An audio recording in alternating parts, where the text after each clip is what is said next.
Alright, friends and fiends, how's it going? You guys doing alright? Gonna jump back in and do another little stream. So today I'm mainly going to do a level up for my character for one of the campaigns that I'm playing in. Is the shorter campaign that I've been playing in, so moving up to level 3 from level 2. I know this, it's usually not really popular. I feel like most people playing D&D right now to play those low levels, but they are the levels I enjoy the most. I think because you have to be a little bit careful in them. Don't like necessarily the frailty of the characters or how swingy the combats can be and stuff like that, whereas that's one of the things that I like the most about it, is that it feels like there's a much larger emphasis on playing a little bit smarter, or maybe just like not going headlong into violence to solve problems, or to be very careful about looking for traps or stuff like that, because there's such a big possibility that one hit might KO you and things like that. So I really enjoy that stuff. Also, not having as many resources, that's kind of the old school part of me. Even in 5e24, that's, or 5.5 as we're calling it now, that's still the way that I prefer to play. So I wanted to talk a little bit about not only that aspect of play, but also leveling up, why I do it the way I do. I think if anybody's who watched the stream in which I built character by hand, you'll understand. I talked quite a bit about it, but I thought, oh, we're doing a level up, might as well talk a little bit more about it, especially for those to be a shorter stream, because certainly a shorter stream as far as leveling up, much easier to level up a character than it is to build it from scratch. And I thought with D&D's Beyond's Character Builder 2.0 on the docket for this year, some point that's coming out, what that's going to mean for character building, and what changes that might make to accessibility, or who's going to be able to use it. The cost of what that is that, hey, maybe if you've never built characters like this, if you've only ever built them with D&D Beyond, and you've never tried to build a character by hand or update them by hand, this will kind of maybe move away some of that mystique. You can see how it goes and how fun it can be, and also the benefits of why I do it.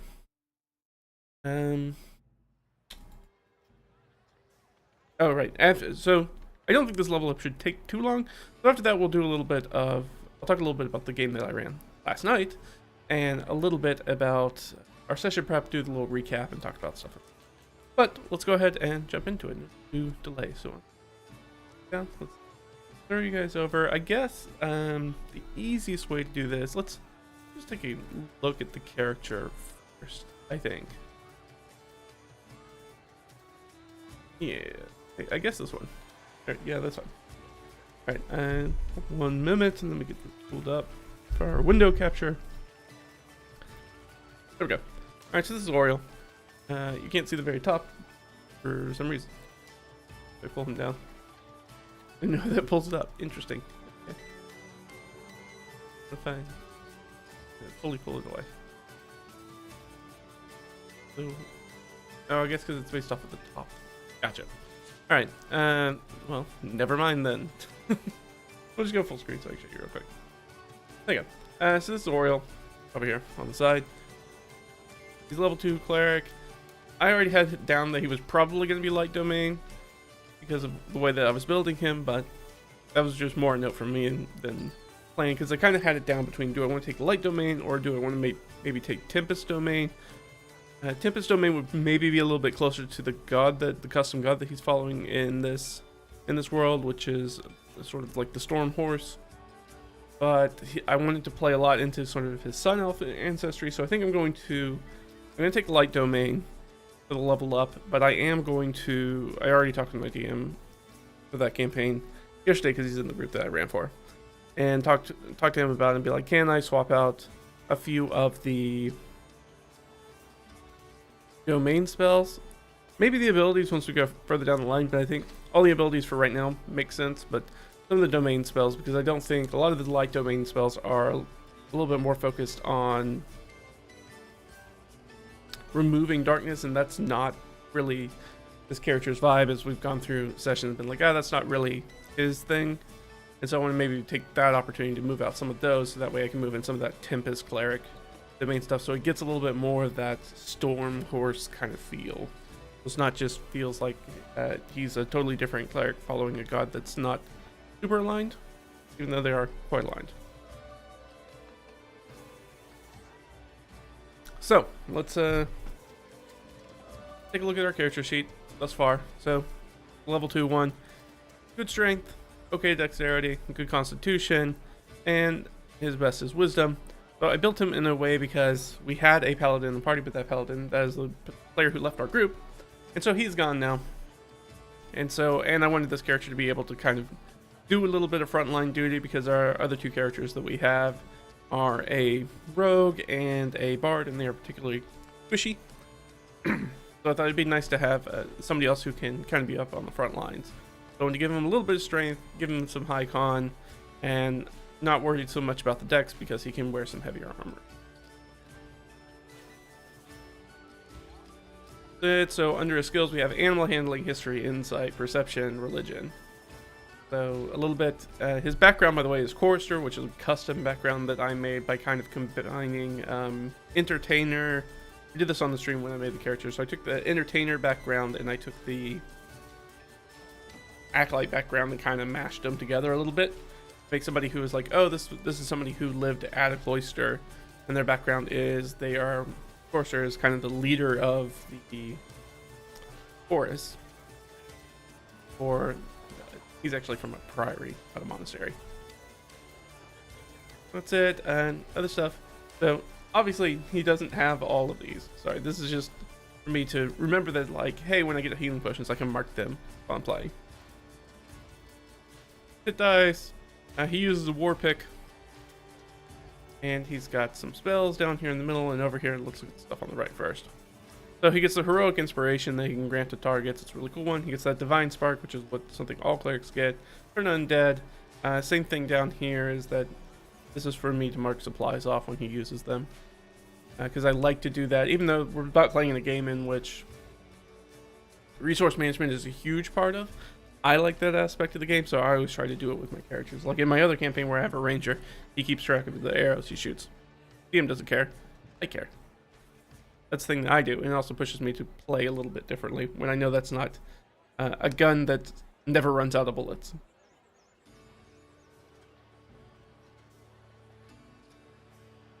And in the middle we've got his cantrips that he's going to have. So he has guidance, message, which is something he gets for being an elf, resistance, and sacred flag. And then he's got 3 slots at first level and 5 spells he can prepare. That's going up to 6 level. 6 he can prepare, and I think 4 slots. No jump in spells time. He gets all this stuff down here. He knows weapons and armors and shields. He knows common, elvish, and ignan. I did that with the DM because he's that sun elf, and we're trying to lean hard into the fire sun aspect of him. So he let me take ignan, which is the fire language, the fire elemental language. And then he's got his calligraphy supplies, and then he's got some interesting. I try to pick some. Always try to pick weird, interesting instruments. They're not weird. They're just ones, not super common ones. So cog rattle, tal harpa, and double reed pipes. And then he's just got a whole bunch of junk in here. Why not? Oh, I'm on the flat one. That's why. I was like, why can't I click in here? That's why. I'm not on the right sheet. So this is a printed out sheet. So this is all firmed up. And he's got a holy symbol. Trailblazer, that's like the guild crest that they're using. Wand of Conducting, that's from the chorister background. We were able to get a common magic item. Chainmail, shield, robe, got a harp, his tail harpa, water skins, oil, hooded lantern, backpack, blanket, glass bottle. I buy a lot of like small crafty things because I find that they're super useful. I can come up with more ingenious ways to use them. Character. And then down here is just the Google sheet that just has his spells.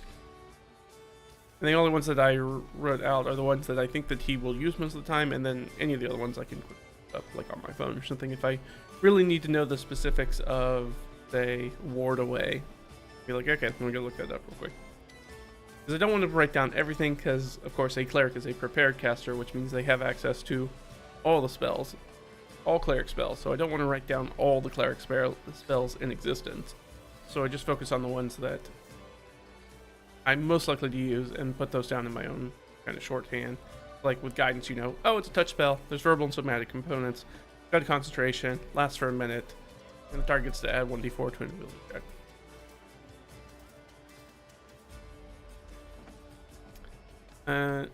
Which I can't remember. This might be the 2014 version, but the 2024 version, close enough as to not be worth my time to look up, honestly. And anything that's got an R next to it means that that's a ritual, so I can ritual cast that. So, ceremony, detect magic, detect poison, disease, purify food and drink, those kind of things. You know, I'm not sure that I've played in a game in which purify food and drink or detect poison disease has been particularly important.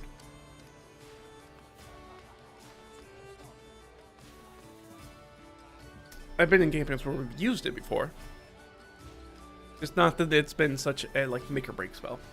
Very interesting. It's one of those super kind of old school spells that just kind of continues legacy content that kind of continues through the editions in a very interesting way, even though it's not used very often. There's not a lot of cause for it in the game much anymore.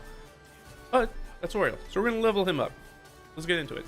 So I swapped to this Oriole, which is the actual character sheet. So it's got extra stuff down here that I don't typically use because I don't like this management for spells. I like to know what the spells do. And this stuff, I don't. I have a different sheet for his backstory and stuff. That's what that. A full different sheet. But I sent off to the DM. Alright, here's what we got. Good. So I think the easiest thing to do is let's pull up 5e tools. Doing that by hand. 5e.tools. Pick it up. It's a nice website. It kind of covers everything going on. Go to our classes. I already checked. I checked my ancestry for Oriole the other day, so I know that there's nothing that comes from him at this level. So that's one of the nice things. One of the reasons I enjoy that doing it this way, leveling up, is that it's a little bit more in depth. It is certainly takes more time. The thing about it is that I am very I am very knowledgeable about everything that the character has in it, because I basically checked through all of that stuff again. I already checked all of Oriole's ancestry stuff, so there's nothing there. But we could check his backgrounds. So let's look. We need Acolyte. Not gonna get anything else from. Yeah. I haven't played as much 2024, obviously, as 2014, so I don't think that there's anything that we get on level ups, but it's always nice to go back and make sure for sure. So there was that one, and then the other one's what? Entertainer.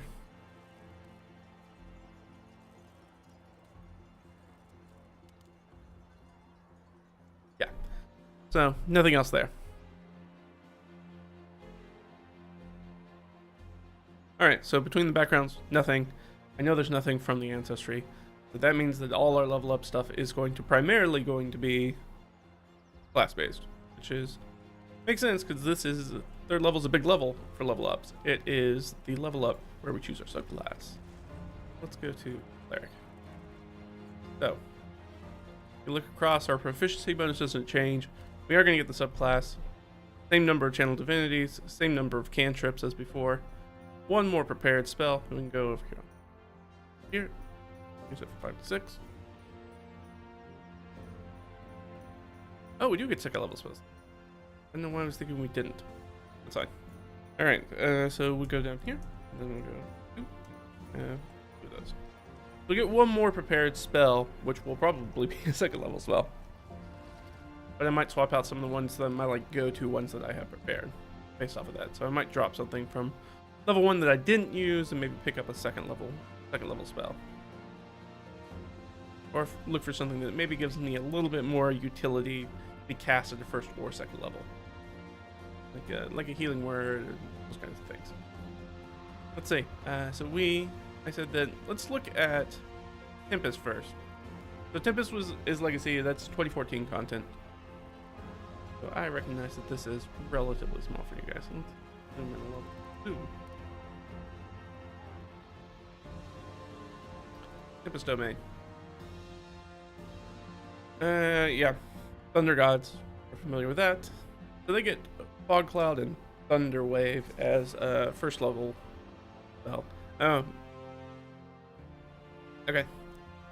So I think they get some other stuff too. Some of the stuff that's changed between 2014 and 2024. So we don't get any proficiency bonuses because the clerics already get that stuff already. Because that's changed between the editions. You can thunderously rebuke attackers at level 1.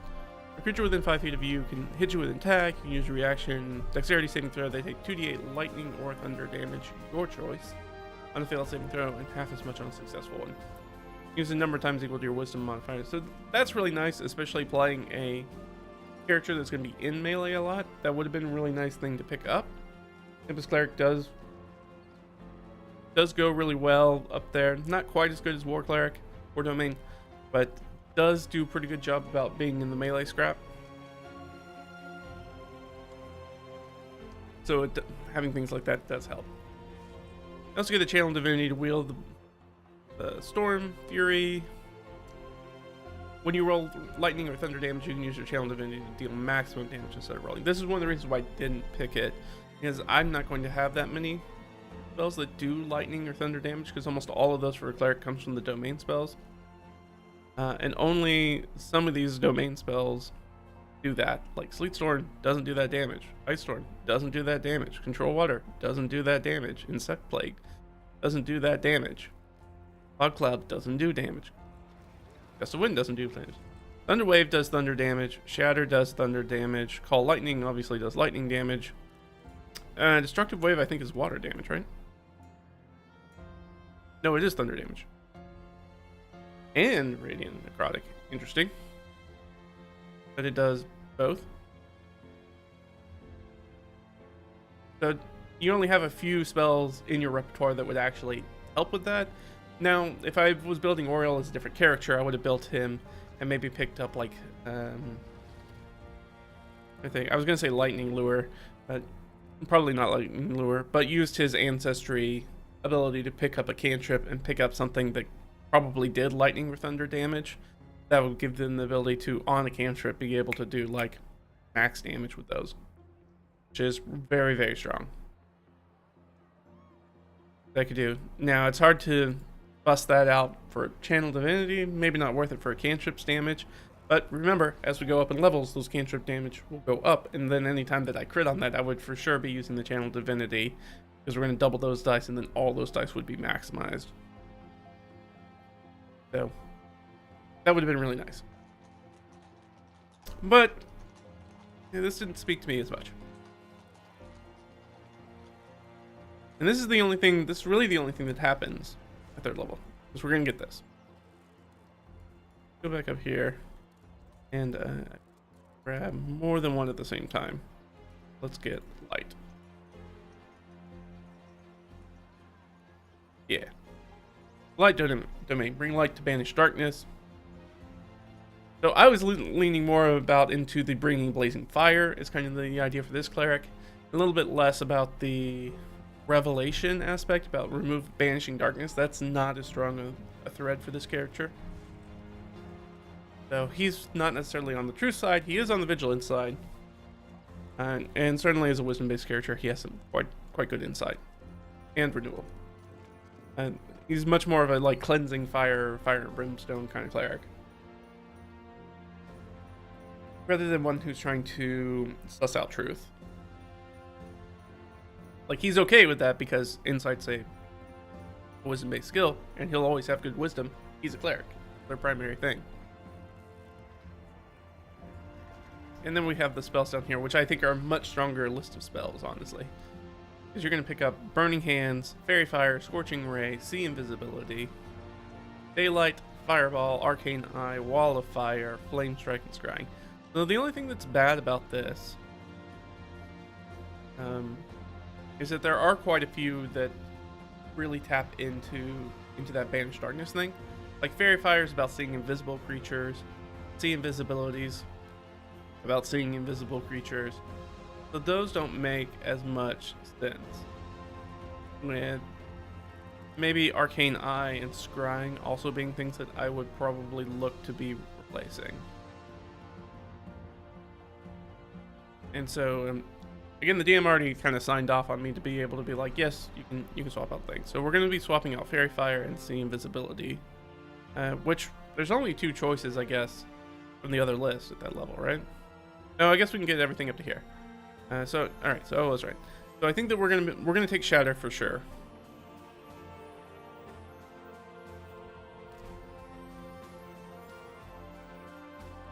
I was thinking about doing Thawed Cloud, but I don't know. So here's the thing: is that the other character that I play right now in an ongoing campaign kind of mains Fog Cloud because it's just super useful for our group build up, where we have a character that has essentially keen senses and can smell enemies, and so their ability to find, not have to see to attack, is actually quite good. And the other one's a Warlock who has Devil Sight and can see through I think can see through the fog cloud anyways. I think. Or I believe Devil Sight can do that. Maybe I'm wrong. It's been a minute. And then my character has such a good perception, and most importantly is that he can take a bonus action, because we're using revised martial equipment, to get rid of any disadvantage he has on bow attacks. So even though you would be mechanically by the rules blinded, which means that you have disadvantage on all attacks, he gets to take that away, and he can just make standard attacks against creatures in the fog cloud. And when he uses a longbow, that can be anywhere in the fog cloud. So it is a very, very powerful spell for my other character, but that does lead me to not want to choose it for this character as well, even though fog cloud has become probably one of my favorites of 5 and 5.5. Just because the ability to just essentially cast mass blindness on the battlefield, which does affect everybody in it, is exceptionally good. So I'll probably swap it out. We're probably going to swap it out. It feels bad to drop a 2nd level slot, because that's what the 3rd level spells are, or the cleric 3rd levels are. Unless my stupid head's in the way. Okay.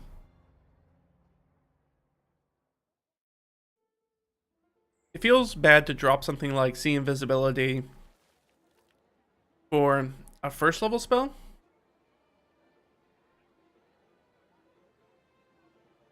Especially like Thunderwave. Like, I love the idea of Thunderwave. The problem is that it emanates out from you, and it's each creature. So if you're going to be a character like Oriole, who's going to be in combat a bunch, and you have a rogue and a bard, they tend to be a little bit too close to use this a whole bunch without hitting your allies, and that sucks. But my only other option is Gust of Wind, which is okay.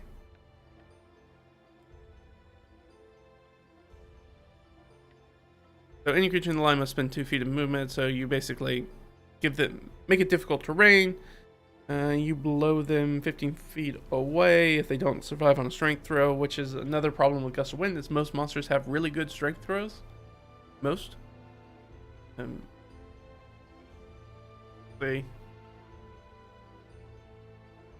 then they only get pushed 15 feet away, and they don't take any damage.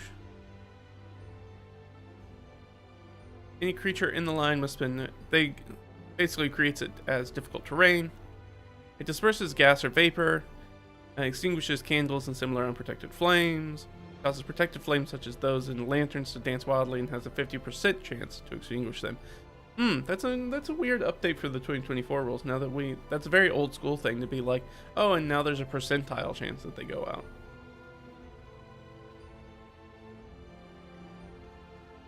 And the line always comes from you.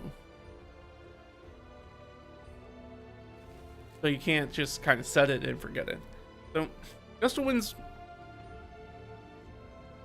is in that long tradition of D&D spells in which it's incredibly powerful in a very specific circumstance. So if you were in if you did a whole bunch of dungeon crawling, you were in a bunch of dungeon hallways, this becomes a very powerful spell where you can knock people's light sources out and push them down the hallway so they can't get to you, while you can just pepper them with ranged attacks and AoEs and stuff like that, and just have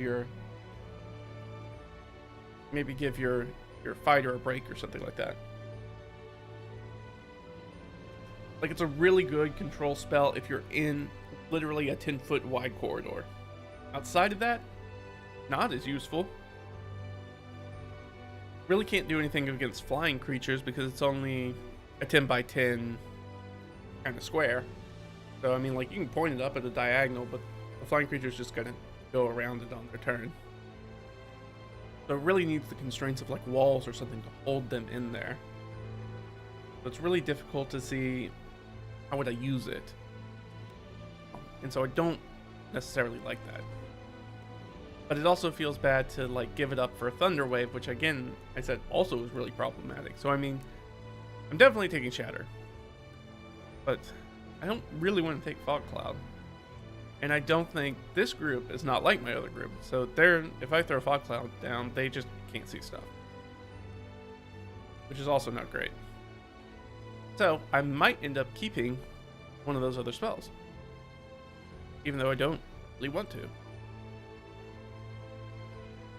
Which I would probably take Fairy Fire because it's the closest to, like, fire-ish. Outlined in blue, green, or violet light. I would probably just say that it's orange. Or brilliant white. Each creature in the cube is also outlined if it fails a dexterity saving throw. For the duration, objects in the affected creature shed dim light and can't benefit from the invisible condition. Some things where, like, Fairy Fire and See Invisibility. It seems to just be better. See Invisibility, depending on the circumstance. It allows everybody to see it.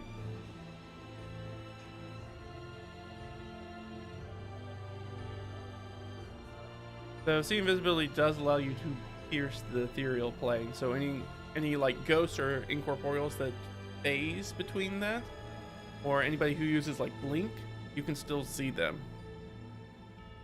which is pretty useful if you fight a lot of ghosts and stuff, which we haven't thus far. Ooh. All right. Well, what does this mean? It means that we're going to take Burning Hands. Let's just figure out where to take this note. Yes. Yeah, we can do it down here. And the spell slot I don't ever use. So Burning Hands, which is a first level spell. So maybe this is just a thing. So these were supposed to be, like, level 1. Okay, so these two are actually supposed to be level 1 spells. That makes a lot more sense. So I think we'll keep Fairy Fire because it's more thematic to what we're going for. Burning Hands, I put it down. We'll put Burning Hands down here, and I guess we'll keep Fairy Fire. And then we'll keep level 2 spell, we'll keep Scorching Ray. And then we will swap out See Invisibility with Shatter. Even though Shatter has the same problem that I talked a little bit about Thunder Wave, the nice thing about Shatter is that it's not focused on you. Which means that I can place it somewhere else, so I can kind of at least put it around other things. Really good. Here. Oh, I went to the same place. The Thunder Wave is on that self, which is kind of the biggest problem with Thunder Wave. Is I like it. I wish I could use it more often. It's a really cool spell, very evocative. But Shatter, I can put somewhere else, which makes it more useful. Also, that it absolutely annihilates objects and constructs, which can make it significantly more useful. So if you're locked in behind a door or something like that, you can blast that thing open usually. Something like Shatter. And then when you fight a construct is like one of the best things. Now, I have had Shatter go awry. Like, I've used Shatter and totally destroyed the upper floor of a building that we were standing on and all fallen down to the first floor of the building. But I guess that was intentional. Now I think about it. Because we were trapped in a room with a guy that we really didn't want to be trapped in a room with. And he's kind of covering the exit. So, like, well, we're going to shatter the floor. And we'll all just fall down. So we can escape. And we kind of ran out of that building. So, but again, you can use it very cleverly, do lots of interesting things with it. All right, so we're gonna keep that. But yeah, those other two were supposed to be first levels. I dislike that they set it up this way though, where it's like, why don't you just tell me the level of the spell? That's actually more useful, because I won't be able to cast it until I have a slot for that level anyways. Alright, so we have our spells. That's good.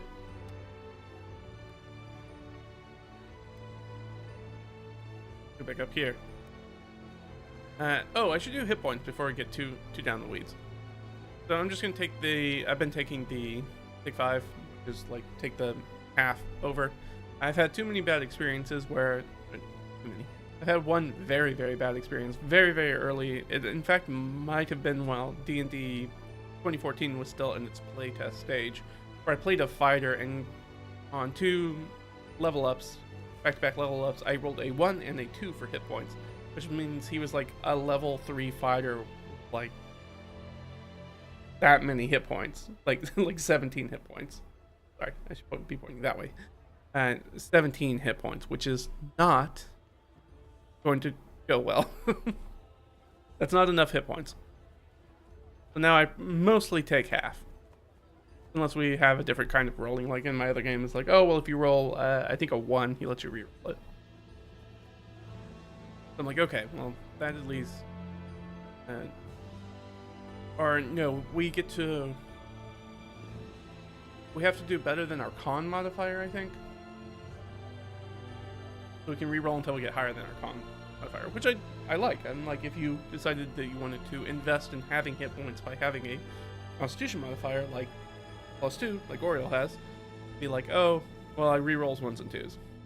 That's really nice. It ensures like characters like barbarians have a bunch of hit points, and then those characters like wizards who are like, I didn't really put anything in con, are still going to have lesser hit points. So I like that. But that's not our game, and that's not our rules. So I get 5, 6, 7 again. All right, so that puts us at 24. 24 hit points. Everything else here is pretty much the same, with the exception I have. Okay, so this is the actual character sheet. We'll look at it here in a second. Digital character sheet to see what my handwritten notes are and make those updates. All right, so subclass. We got our spells. We dropped those in. You know, the extra stuff that's coming up. We also get this other stuff. Radiance of Dawn. As a magic action, you can present your holy symbol and expend the use of your channel divinity. So this is a channel divinity.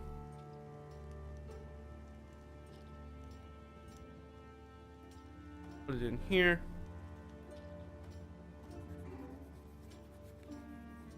On Radiance, for the Radiance of the Dawn. So we emit a 30-foot emanation originating from yourself. Any magical darkness, just that created by the darkness spell in that area as well.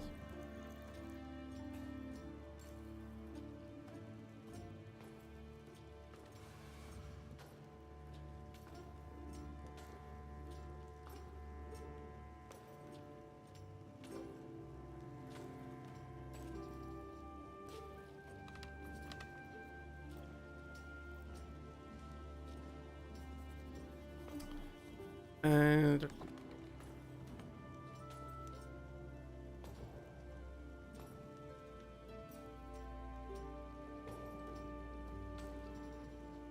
chosen targets.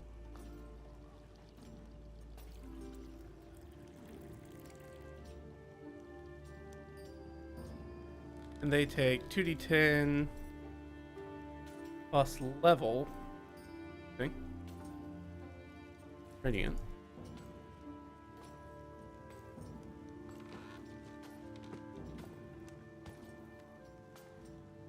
And con save for half. Very shorthand. Nice thing is that I will know what this means. So Dawn Radiance is going to dispel magical or mundane darkness. Trying to think if there's a...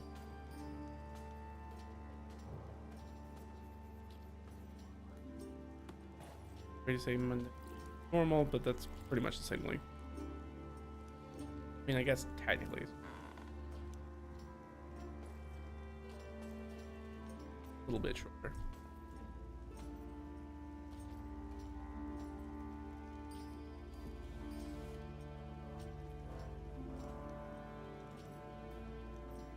I'll say for half.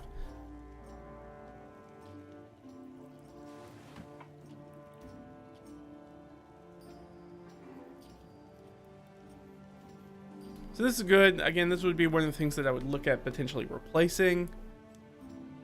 But because this is a difference between, there's no 2024 version of Tempest Cleric yet, there's nothing to kind of makes that sense. I mean, I guess I could ask if I could swap it out, because I'd only asked my DM specifically about spells. I don't think they would care if I decided to take something else, like Wrath of the Storm.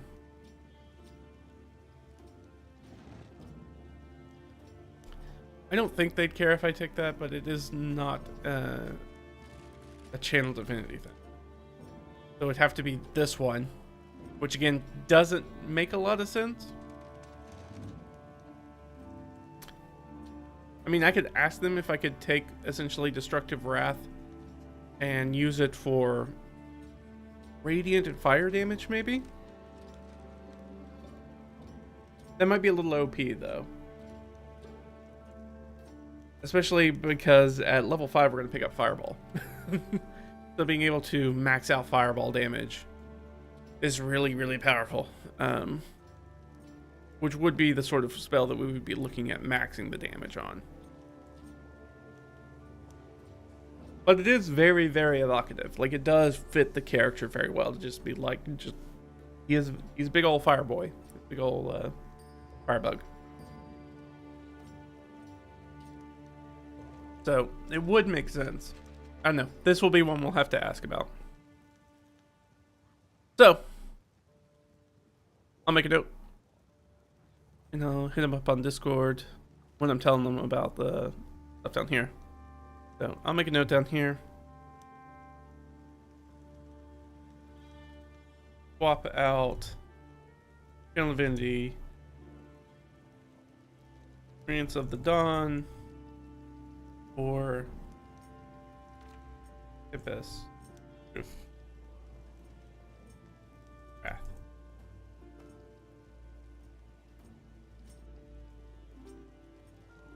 But we also get actually another thing. We also get Warding Flare, which is the thing that we would get that is essentially the crossing thing for Wrath of the Storm, equivalent for the Wrath of the Storm for a light domain. When a creature you can see within 30 feet of yourself makes an attack, you can take a reaction to impose disadvantage on the attack roll, causing light to flare before it hits or misses. So you just kind of do like a strobe effect on them.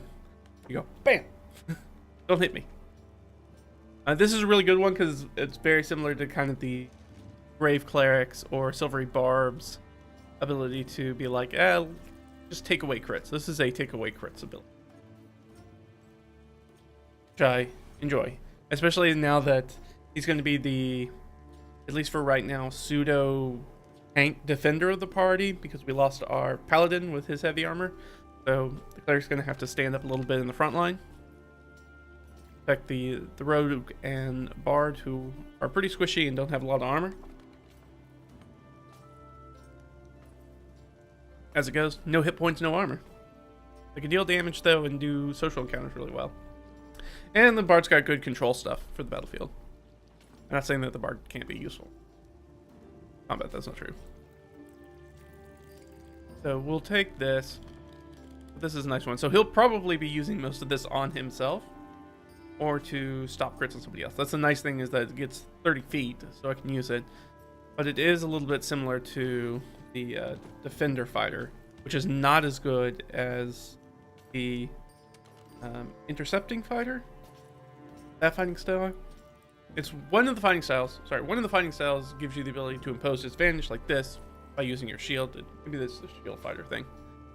The other one gives you the ability to be like, oh, I don't give an attack disadvantage. Instead, I just negate damage, which I think is a significantly better ability. Is to get damage off the table, especially at the low levels. But it works at all levels. It will be less useful once you get higher up, because it's only like a D10 plus your level, I think. Something like that. But in like those low levels, 1, 2, 3, like these sort of levels, the ability to, it basically can wipe out a melee attack pretty handily, which is really nice. Or really blunt the edge of a crit. We're gonna have Warding Flare here. So another thing that we get to do is not channel divinity. Go over here. So I want Warding Flare, and we get to do this long rest. 3 times for long rest. Times a day.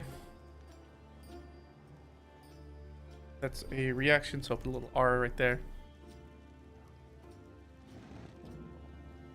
Times a day, and basically impose disadvantage. Like 30 feet first.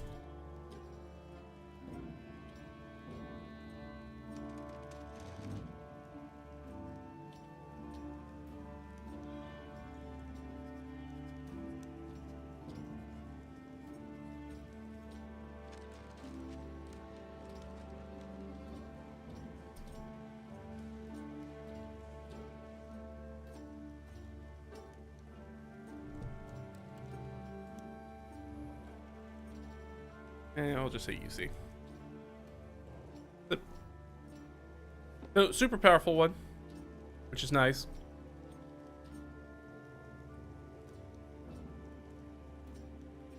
And that's about it. Like I said, leveling up this character is not going to be too much. We can do the spells, I suppose. We can drop those in on the other document I have, which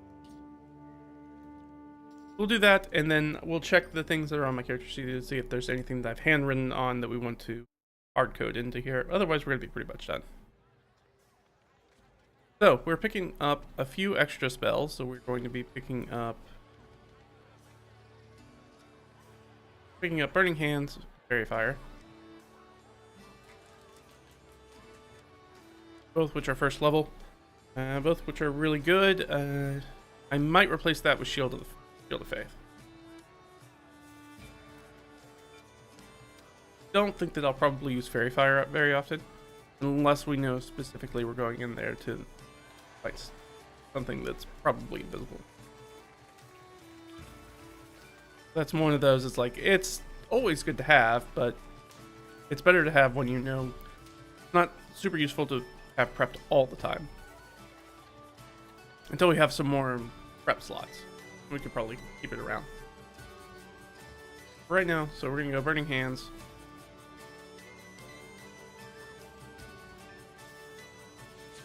And do that, and then I'm going to take this stuff away. Because I went ahead and wrote it out. I'm not gonna not erase that stuff. We are gonna add Burning Hands in here. We're gonna add Fairy Fire.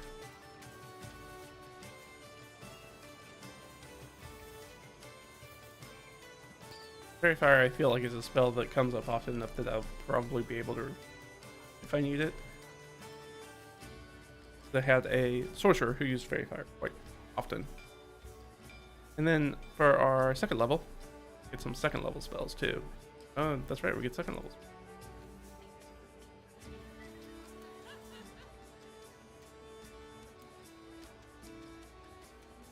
We're gonna pull out Scorching Rain Shatter.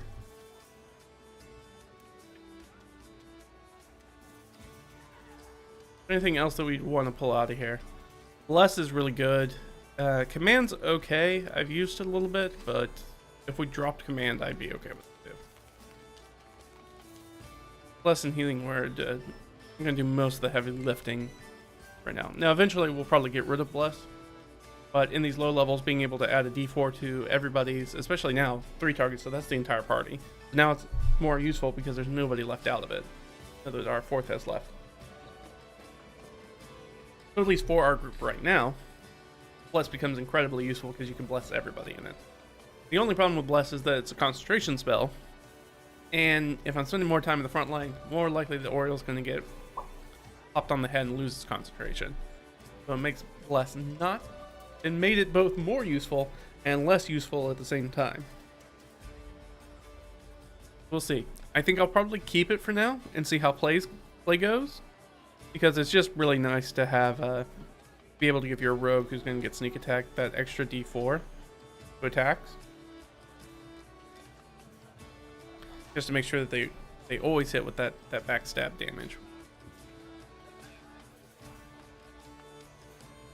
We get Scorching Ray and we get Shatter, so we'll pick up one of these. Now we get 6, so we've got Plus, Burning Hands, Command, Healing Word. Oh, so we can pick up 2. I was actually 1 down. I ever rolled the other one. I wanted this first level because do that second level. Got an extra slide. Okay, so we got 2 that we can drop in. That's pretty good for us. Which means that we need to go get all the spells. Let's zip. This. I know it got very small. So small. Go home. Let's go look at our spells. Let's do a filter. We need second level spells, and we need them for clerics. So these are the spells that we have access to, and I think, you know, here.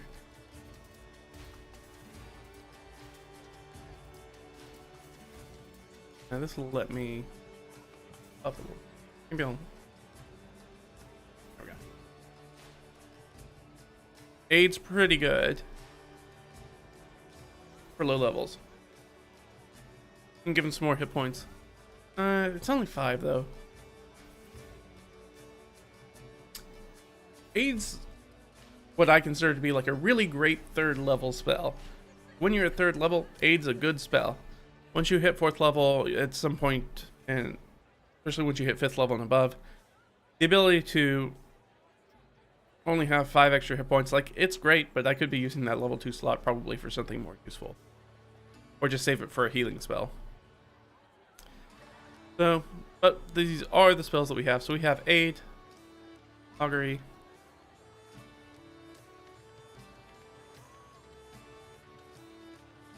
Blindness, Deafness, which is a pretty OP spell if you can get it off. It is pretty difficult to get it off though.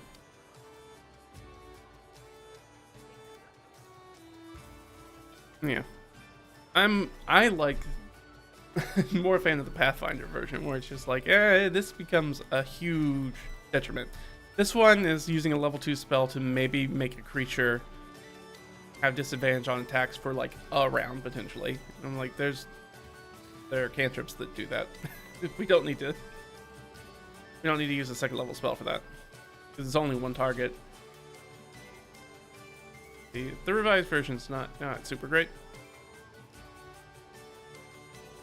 Definitely got that borrowed knowledge, which gives you like a skill training, right? Yeah. I mean, that's cool. It feels like a better 1st level spell than a 2nd level spell, though. Borrowed knowledge, calm emotions.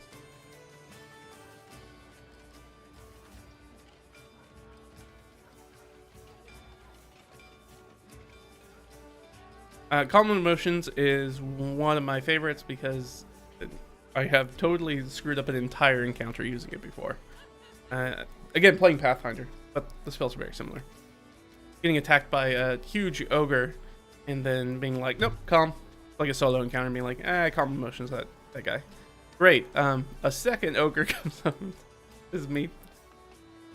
Maybe not being super kind to my DM. It's like, and a 2nd ogre comes up, since you guys aren't going to fight this one, and this is like Pathfinder 2, and they save so bad that they're like, oh, I'm just not going to do anything to you, even if you hit me. And then the 2nd one comes up, and they're like, cool, I cast Calm Emotions again. And then they roll, I think they rolled a natural 1 on that one, where it was just like, the Calm Emotions is so strong, where it's that you can beat this thing to death and it won't attack you back. So I have a soft spot in my heart for combat missions by knowing how powerful it is to just, especially in a solo encounter, being like, actually I don't want to do this. Creature becomes indifferent about creatures of choice that it's hostile towards.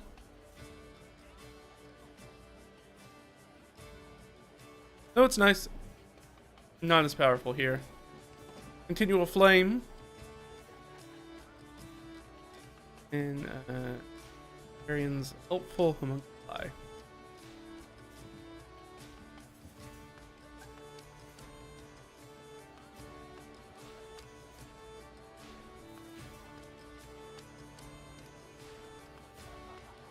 Which that is a spell I am not familiar with. Oh, the new Forgotten Realms. That's fine. 100 GP. Ouch. Summon a group of helpful spirits which last for the duration, which is 8 hours. Homunculi or other constructs of choice, intangible, invulnerable. They have proficiency in the Arcana skill and with the set of artisan's tools used in the spell's casting. They 100 gold. They function as a single asset for your crafting, having the crafting time. It seems like it would be a lot cheaper to just go hire an assistant for the day. Probably wouldn't have to pay 100 gold for that. Like, I'm trying to think. Yeah, actually, I do have it here. So the way that I would do that, hey, if you wanted to hire an assistant to help you for a day, you're like, okay, well, that's skilled labor. You, by way of the spell, are also giving them the tools. They're not in danger. So there's no hazard pay. The way that I would do that would end up being, well, find the stupid thing.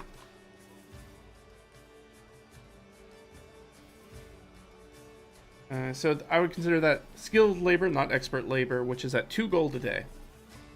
They're not bringing their own tools because you're providing the tools. They're probably not in hazard, and because they're not on adventuring with you, they're not taking a jobber's cut. Which means you could pay 100 gold to have a magic spell that does the thing that, at least by my reckoning, you could spend 2 gold to just hire a person to do for a full day of work. So this seems like not a great spell. Unless you were out, if you were in a dungeon and you needed to make something for some reason, you were under a time constraint that you were like, you need to get it done today for whatever reason. Which maybe you're making potions or something. Maybe you come across like an alchemist workshop or something in a dungeon. You're like, oh, can we use this? Is there enough stuff for us to make potion? Be like, yeah, you can make some potions.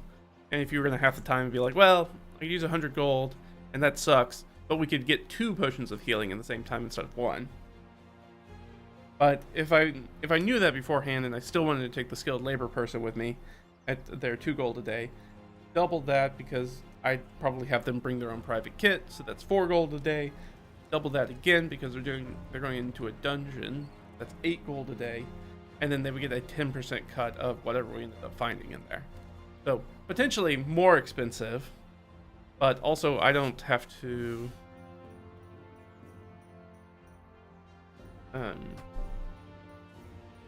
bring the tools with me. Somebody else will handle that. That's nice. And also if you have more than one like hirelings or stuff with you, they can just do that and you can spend your time doing something else. They should be perfectly capable. So this is a weird spell. Augury is also a ritual experience. Both of these are rituals. So they're going to get the R. So I don't... That's a long way to say I don't foresee myself using this spell. Basically, at all. To the point where it's like, I might remove it from the spell list because I'm like, I would never... I mean, there would be a very, very specific chance. Like, maybe if there was nobody in the town that had that ability that they could help. I couldn't hire somebody because none of those people existed. Maybe, sure, but for the most part, I can't imagine myself using that spell. Enhance ability, oldie buddy goodie, find traps.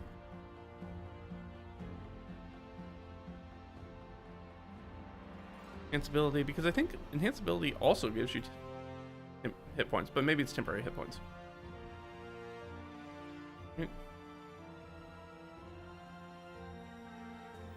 Oh, it doesn't tell you actually in the spell block which ones it does. Oh no, has that changed? That just changed in 2024. You only get advantage on that ability check, and you no longer get like the extra stuff with it. Man, that one of those 2024 changes that I do not like. Then, like, well, I'm not gonna waste a. Bro, I can use the health action and give somebody help with an ability check. And if I'm doing it the whole time, that's almost as bad as me having to use concentration for it up to an hour. You don't have to be trained to give a help action. You take all this, you get yourself Find Familiar, and use Find Familiar instead, and just have a familiar that spams the help action for you. Or, like I said, pay a hireling. Somebody who just stands around to give you the help action. So, I don't like the changes there. Find traps, I have a road for that. Gentle repose. Down here, find traps. Gentle repose. And I joked with my friend, this was a long time ago, about gentle repose, which is on it. And this was playing a different edition of D&D. I'm trying to think, we might have been playing Pathfinder. There was a time in my life where I played mostly Pathfinder. First edition, not second edition. And I'm like, I made the joke with my friend because I don't think at that point it was a ritual cast spell, because I don't think that existed. I mean, like, it's kind of a weird thing for a cleric to go out of their way to prepare gentle repose. Like, you think about the tone that sets for your party when the cleric's like, oh, I'm gonna go ahead and lock in gentle repose for today. Like, you're just, why don't you heal us instead of letting us die, and then making sure that you can get our bodies back somewhere. So it's very funny. I made the joke with them and be like, that's a very weird cleric. Yeah, that's a weird cleric. Old person, not as good as Hold Monster, but still alright. Old person, lesser restoration, which is very good.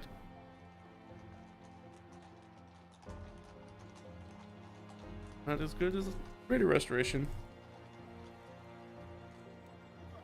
Not a super huge fan of these spells where there's like, oh, and also there's just a better version of it at higher level. Especially because lesser restoration only deals blinded, deafened, paralyzed, or poisoned. Most things that cause those situations, besides maybe poisoned, are things that typically go away on a save, where you save every round for it. The lesser restoration, not as useful as you might assume it would be. Whereas greater restoration takes care of things like curses and stuff like that, where it is a thing that you often can't get rid of any other way. The lesser restoration, not as useful. It's also something that when I look at lesser restoration, I'm like, this makes sense to me that this would be a ritual, but it's not. Because I'm not sure that I would be wasting the second level spell to do this in a, especially because you can only do one target. And it's touch in a combat. Locate object, grab healing.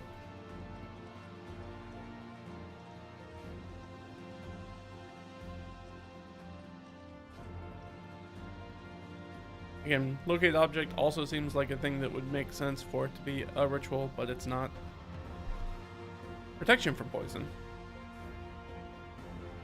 Silence. But for some reason, silence is a ritual.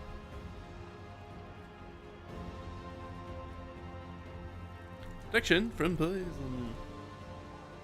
Silence. Silence might be one that I end up taking. Silence is, I'm a big fan of silence because it stops a lot of spell casting. Because most spells have verbal components. And so if you have a group like ours makes up that has a rogue in it, and the bard and the cleric's also got some melee capabilities, and the rogues doesn't need spells.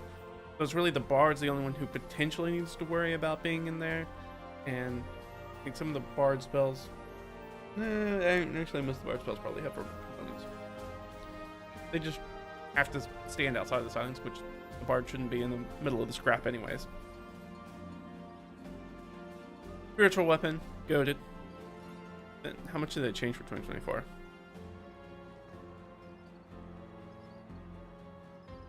Immediately make it. On the hit, target takes force damage. While casting modifier.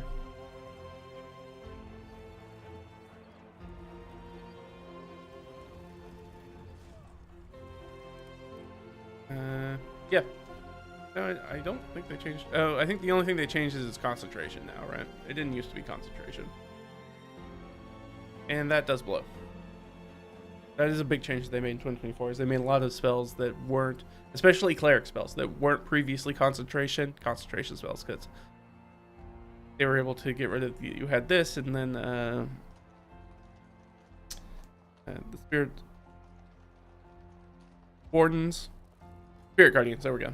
Spirit guardians, and you could have all this stuff active at the same time because none of it required concentration, and that did end up with some funky combats where clerics, if the combat took long enough, would eventually just steamroll it. But getting spiritual weapon out and getting spirit guardians out is already 2 rounds of combat. If you assume that you're trying to make most combats last about 3 to 4 rounds, okay. If you get I don't think that's that big of a deal. If I'm getting a cleric who's burning 2 spell slots outside of healing in a combat, I'm happy with that most of the time. Great, burn through your slots, love it. If it's like Oriel here, you only have a few of those, right? We only have 6 of those slots a day. So if you burn 2 just getting stuff on the field, not even healing, and then probably at least a 3rd one healing, that's half your spells for the day, buddy, in 1 combat. Better hope you don't run into 3 combats, or you're going to be in trouble. So I don't really have problems with it, but that does make spiritual weapon incredibly less useful. Like I said, especially now that he's going to be up in the mix more, all these spells that have concentration on them now when they used to not have concentration makes them less useful for any sort of melee focused cleric. So we had silence, scorching ray, spiritual weapon. Actually, scorching ray. The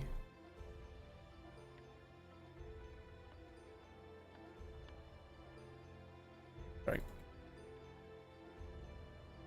H goes before I. I know my alphabets. Spiritual weapon, warding bond, and zone of truth.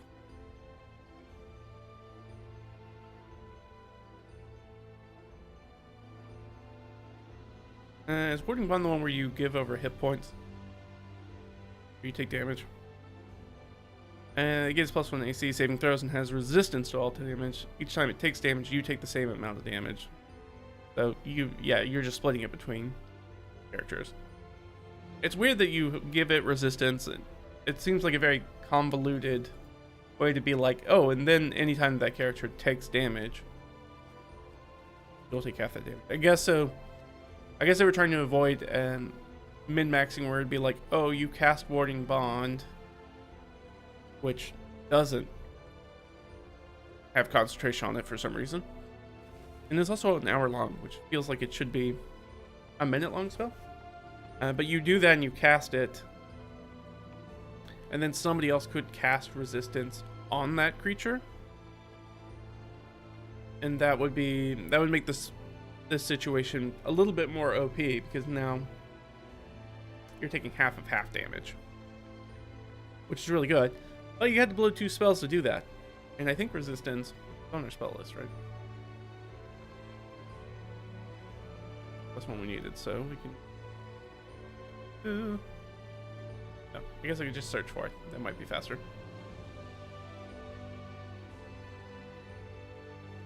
Spell resistance. Oh, you have to choose a damage type, which is it is cantrip though.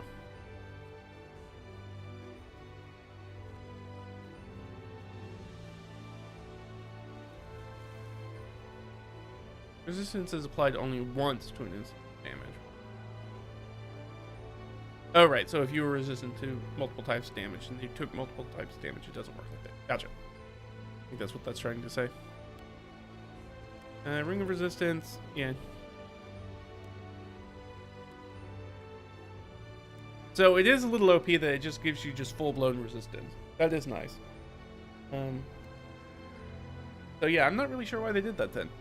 Because I don't think there's any other way outside of being a barbarian where you just get blanket resistance to a whole bunch of types of damage.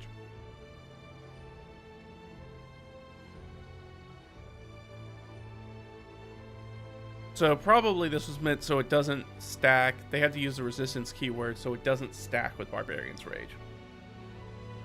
I assume that's why they did that. So I don't think that's the intended use for Warding Bond. I don't think that's the character that you throw that on. Like, that guy's got more hit points than anybody. So that's you want to do a Warding Bond with like a wizard or somebody who doesn't have a lot of hit points, that the cleric might actually have more hit points than. And the spell ends if you become separated by more than 60 feet. That blows. And you have to use platinum rings worth 50 gold each. But I don't think these are consumed by the spell, I assume. So you can use them again. You just need them. And then, Stone Truth. Very good. Again, very specific spell for a very specific circumstance. Alright, so we have two that we can pick up here. That can kind of be my go-tos as far as what I will be preparing usually. Still think it's weird that silence is ritual. That's fine. Which of these would I be more likely to do? Prayer of Healing, I've never been a huge fan of that spell. I know some people really gush about it. I don't think it's for me. Spiritual Weapon's a lot less useful now that it's concentration and now me being fighting. So I'm probably going to go with Shatter.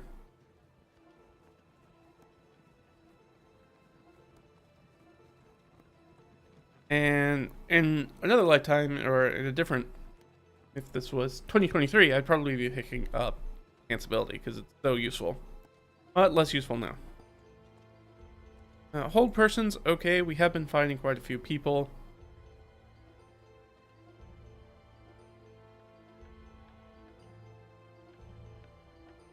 I do love Silence. Scorching Ray is pretty good though.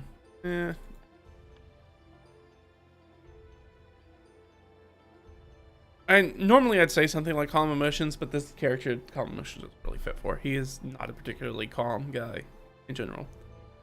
Little Firebug. Very intense. Ooh, I don't know. I don't know if there's a good one. There might not be another good second level here. I mean, I could take Scorching Ray, but I think Scorching Ray is an attack roll and not a saving throw.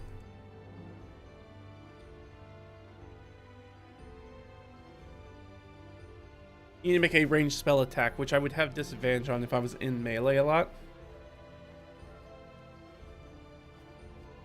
So it's a cool one, but I don't think it's an everyday. I'm gonna keep that with me unless I know we're fighting something that's weak to fire.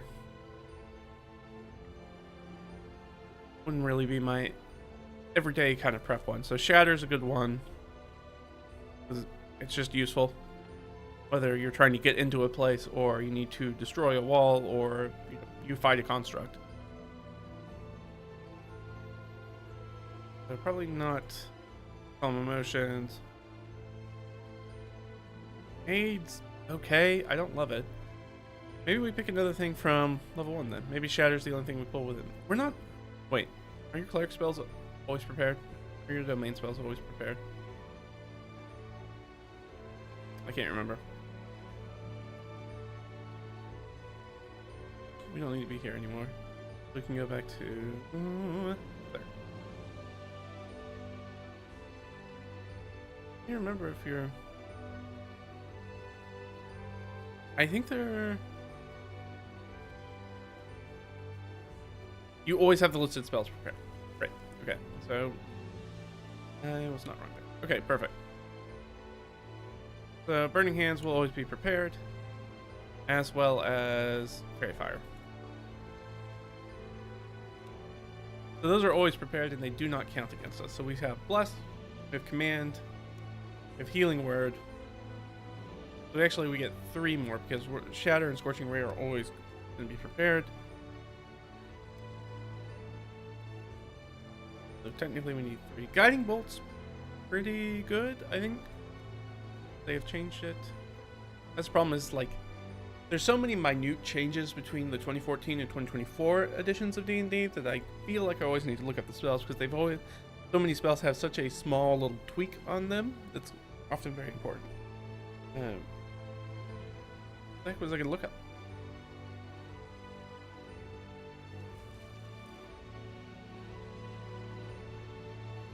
I totally lost my mind. Sanctuary is very nice. I can definitely see us picking up Sanctuary.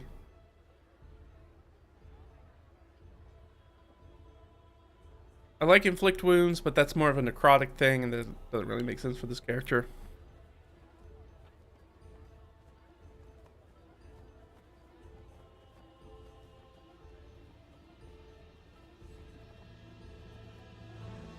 Bane's okay. It's not the greatest spell in the world, but it's alright.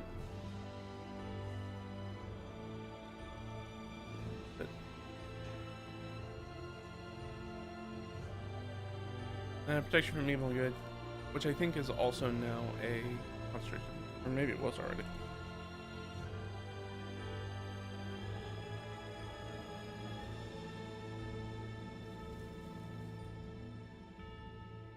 Yeah, concentration. Dang. Oh, Guiding Bolt, that's what I was gonna look up.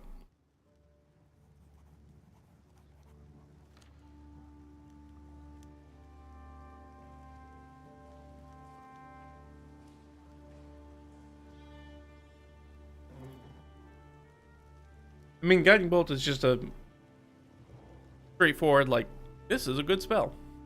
Gonna do 46 radiant damage.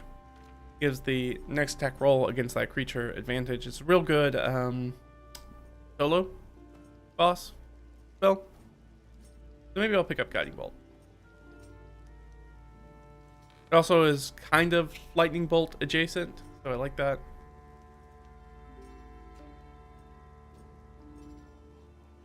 That would give us Bless, Command, Guiding Bolt, Healing Word.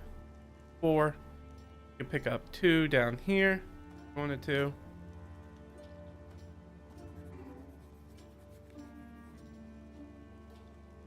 I do think I'll probably go with Silence.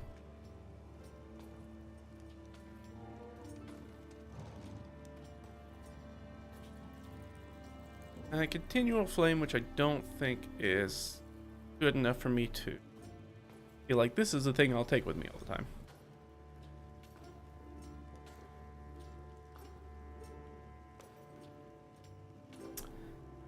Alright, flame springs from your hand, bright light, dim light.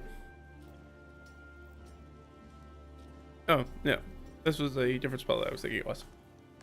No, absolutely not. I'm not spending a second level evocation plus a 50 gold to do the light spell.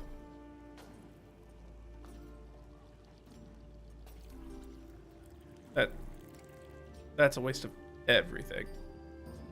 I mean, again, a lot of these are like in a very specific situation. This would be useful, but man, that's a real edge case where light is not going to help you out. And I did not take light anyways. I got a lantern for that.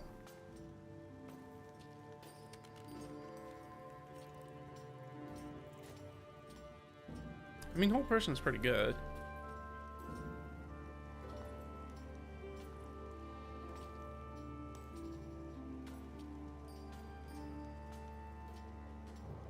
might take spiritual weapon. Maybe. Not great for us, but I don't have a lot of super good choices. I don't feel like that make sense for the character and are just good all-rounder general use spells.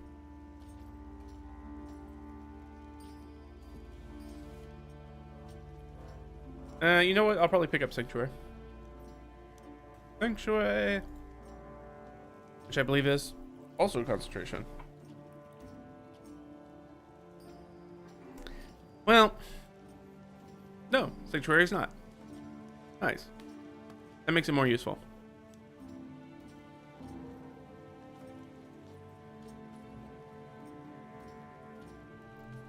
But only if they make an attack roll, cast a spell, or deals damage. Still, there are times in which that could be useful. We're doing a lot of travel right now, and we're traveling like with a caravan, so maybe that makes more sense.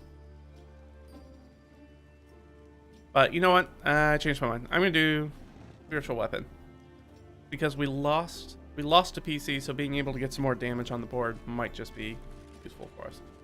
All right, so that's our spells. Gone a little bit longer. That's okay. I didn't realize we were gonna have so much trouble. Spells. Like I never think about that. Let me see if there are anything specific from our notes here. Oh, right, we're gonna pick up a new language, skill, or feat. Probably a feat. Why wouldn't I pick up a free feat if I could? It's for part of a downtime, so we have like 3 months of downtime. We're gonna pull out. So let's look at our carrot. Look at Oriole. Let's see. Good. I guess we'll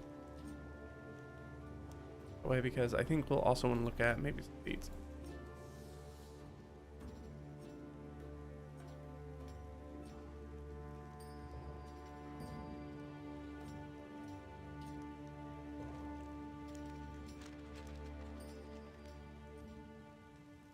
This is just the repeatable. Can I change the filter?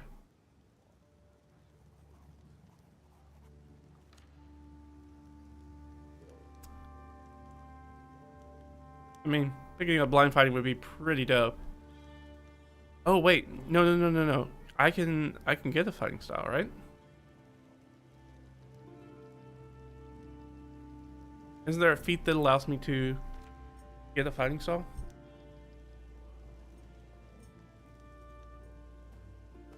If I could do the one and then do the interception style, that's really super useful. Also, the prerequisite is that I have to have the fighting style feature, which I don't think I get as cleric. Dang. Well, that would be really nice. I don't think there is a way to get a fighting style, right? I just get... Oh, you have to be beyond 10th level. Cool.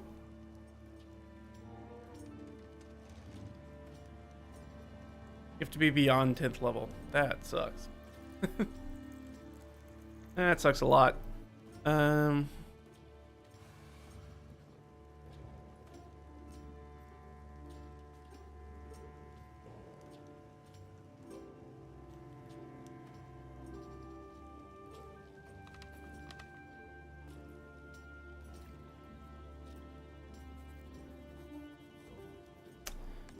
Yeah, alright.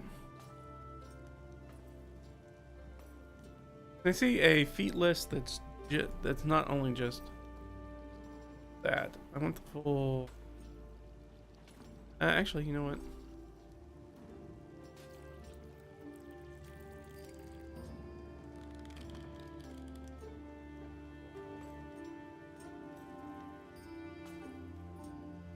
Yep, that's not what I'm looking for. I'm looking for feet. I know there's a way to... I want to see all them feet. I'm literally staring me in the face. Alright, let's do this. Let's look at...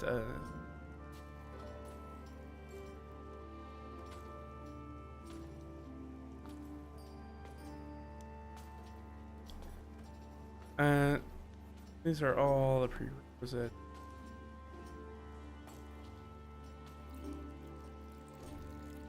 Can I fix out these guys? That.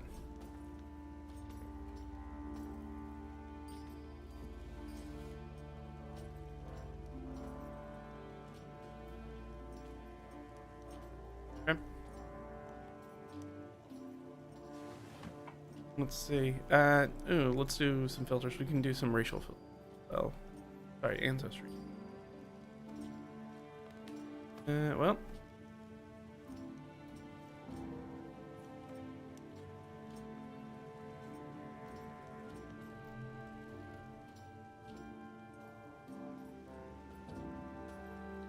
Well, alright.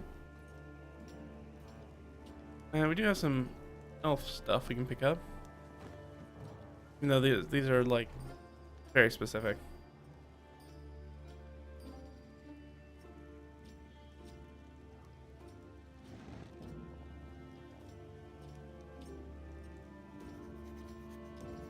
Alert, aquatic adaptation, those make sense. We're not a dwarf. Beastcraft. Comprehend and communicate with beasts, and no, that's not really his. A blessed warrior.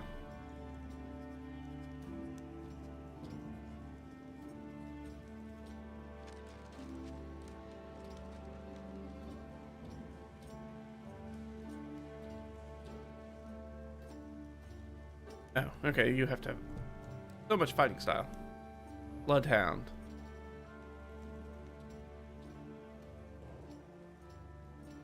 Smaller or larger moves within 10 feet of you while you do not have the unconscious. You immediately become aware of its presence. So...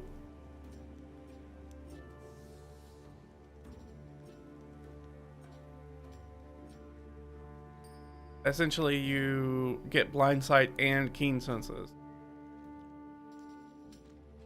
That's okay. Yeah, that's not terrible here. Well, you guys can see it. That's not terrible. That's a super useful feat. I don't know if that makes sense for this character. Not a halfling.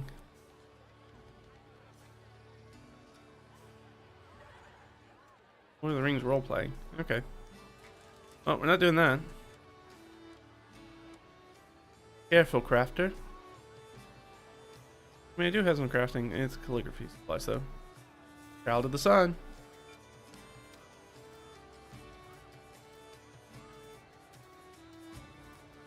Already get fairy fire.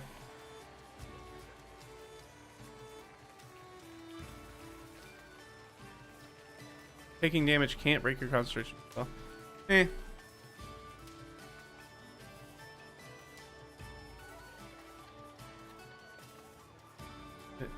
Increase that.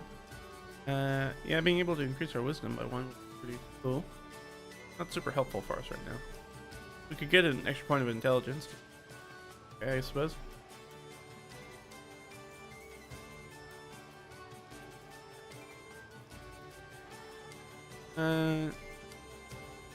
I don't know. This is kind of a homebrew rule thing, so I assume we can take origin feats. I don't think we were told we can't.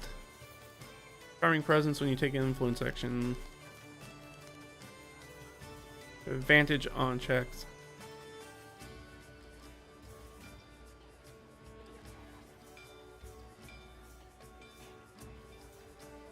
Yeah, we already have a face in the party. Crafter's not really his thing.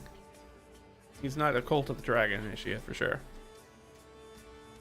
Deadly archery. Oh, I don't have the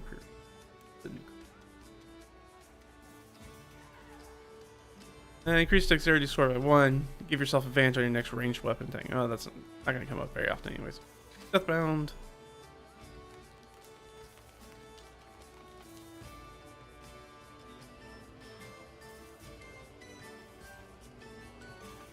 One last breath. Recuperation. When you spend a hit point die during a short rest to recover hit points, you can roll the hit point die twice and use the higher roll. That's pretty nice. Not terrible. Fighting style. Dour-handed.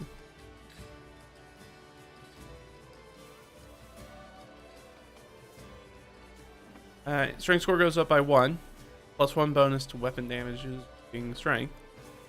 Which, okay. Terrible. Probably not Drow high magic.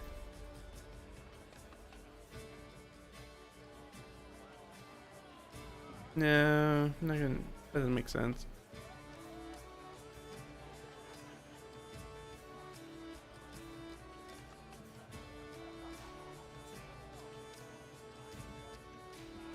I don't think I can take any of this Lord of the Rings stuff.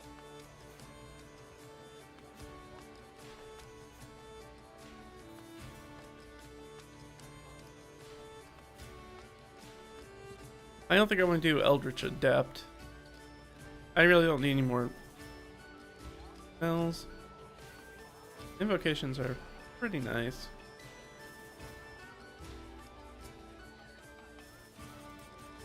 Okay. Elven Accuracy. Whenever you have advantage on attack roll using Dexterity, Intelligence, Wisdom, or Charisma, you can reroll one of the dice once. Okay. Gives you basically a third die to roll. Which would probably be how that was actually played at the table. That's fine. I have Sacred Flames will save.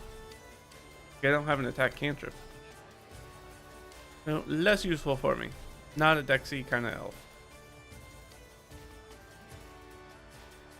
Not a Warforged.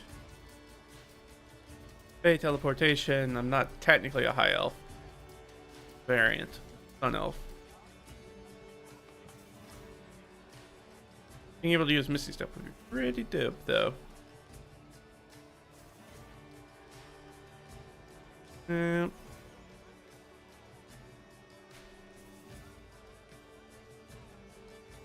Fortune of the Thaumaturge.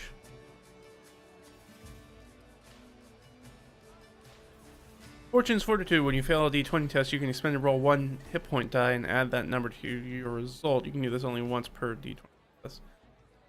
I'm not sure that I want to be blowing hit dice to improve. I mean, improving a save would save you probably, depending on what the save is, might save you that hit point and damage. Certainly that number of hit points and damage.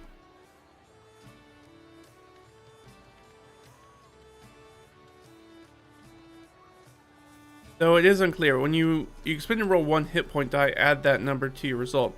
But when I roll a hit point die, I generally add my constitution to that. Do I do that here as well? My assumption is that it's probably not supposed to do that, but that's also unclear, so I could definitely see it being interpreted that way.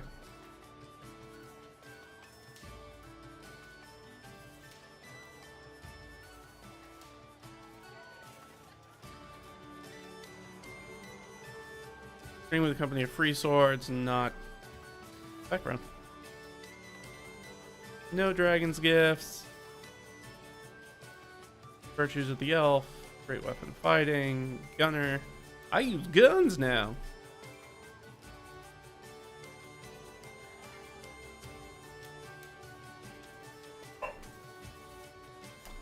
Upgraded with a ward, you can reach 5th level. A creature also gets a +1 wearing or holding it.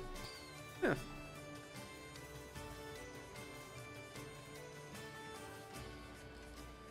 Oh, this is also Lord.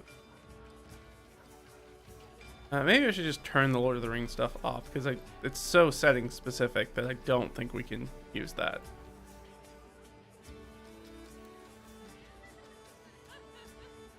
Partnered.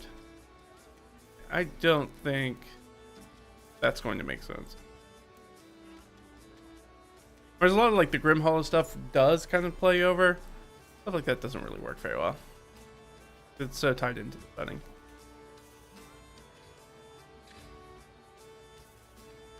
I'd really love to be able to take Interception Fighter. It would be super useful at this point. Linguist. Lucky. I mean, Lucky's always good. I really don't need more magic. One of the things I don't like so much about the 2024 rules is like there's so much magic. At this point, it's almost by default high magic because everybody ends up with magic and a ton of it. I think I talked about I was making a cleric for a one shot, and I was like, without trying, ended up with like, I'd have to go back and look, but so many cantrips that I was having trouble taking care of them, choosing cantrips. I think I had like 10 cantrips, and I wasn't trying to do that.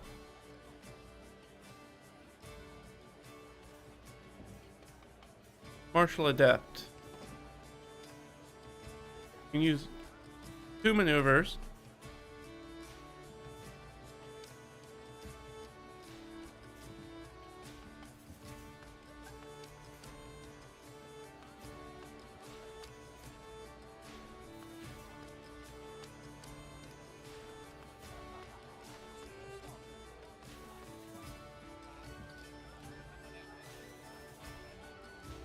I mean, they're...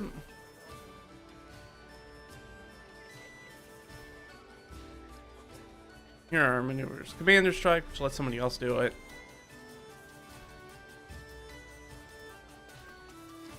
Charming Strike's really nice.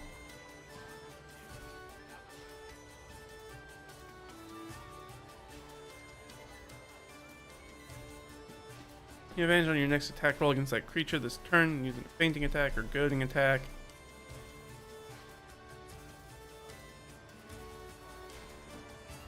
These are fun, but these would be great if I was playing a character that wasn't also a spell, like a full-fledged spellcaster, because then that's a little extra stuff to like bookkeeping wise keep on top of it. I think that like if I was really trying to power game this would probably be one of the options that I'd be heavily considering. But I also want a character that's not a pain in the butt to play.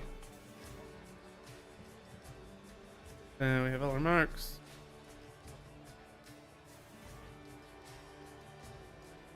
Mistwalker. Yeah. Fighting style. Musician. Big musician. And no. Prone defense. Still fighting styles. Psionic stuff. That would be a very interesting thing for him to take.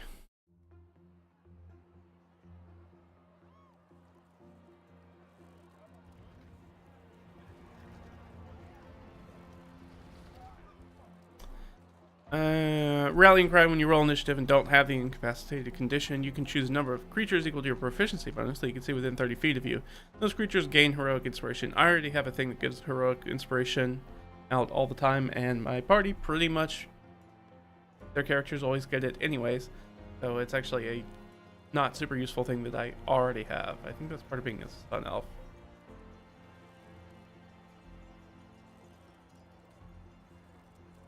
Resolution of the Syndicate. I'm definitely not in the Evans. Revenant Blade.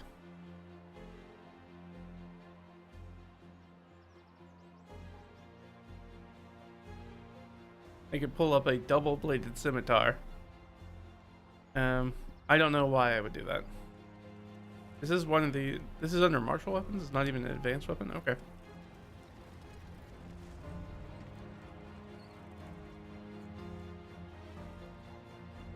Well, obviously this is going to take me a little bit longer than I meant. Rune Shaper is something my other one has. Savage Attacker is pretty good.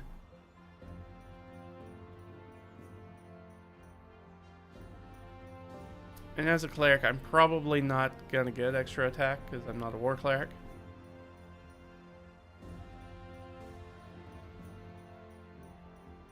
That one's not terrible. The Savage Attacker is definitely on there. Sharp Eye is pretty good.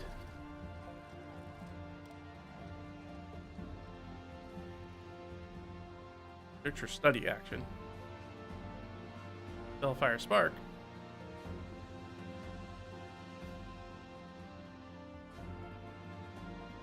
Using the Synchroid Flame cantrip, which I already have, but I could grab a different cantrip if I wanted to. You can also cast this cantrip as a bonus action a number of times equal to efficiency bonus and regain all expended use. Oh, that's actually quite good. I could get myself another cantrip and be able to cast Sacred Flame as a bonus action twice a day, which is pretty cool. And because it's a save, it means that I don't have disadvantage if I'm using it in melee combat, which is pretty cool. And just being able to reduce once per turn taking damage, especially as I'm going to be doing more and more frontline fighting. This one's in the lead right now. This is the one to beat.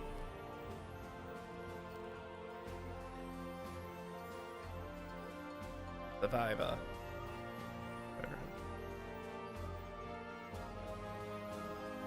I'm just gonna write over here Spellfire Spark. And I can't see it. Write it down on the character sheet to be this is the one that's in the run right now. Survivor. We're not playing a survival based game, so Hardy's not going to be super useful for us.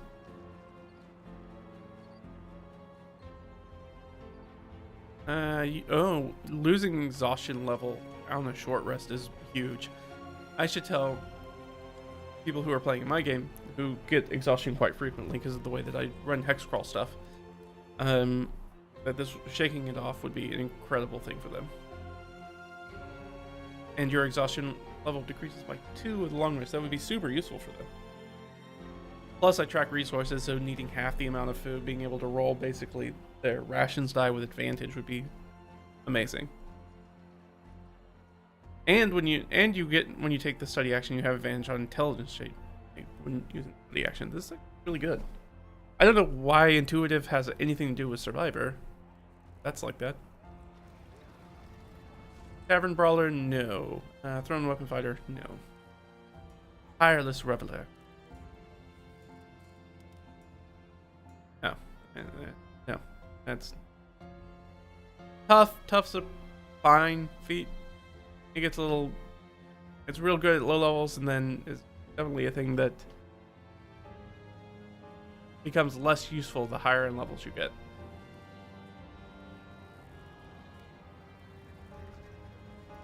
I mean, but it's hard to argue with more hit points. More hit points is always better.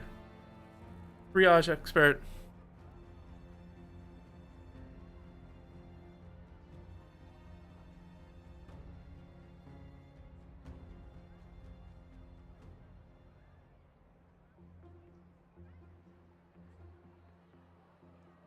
Triage expert is quite good. This is as close, I think, as we can get to the healer feat from 2014. Which is goated. It's exceptionally good. So much that they made sure to definitely nerf that for 2024. Because it's functionally just better from the start and all the way through all the levels than casting something like Cure Wounds or Healing Word. It's better. This is based off the target's hit dice.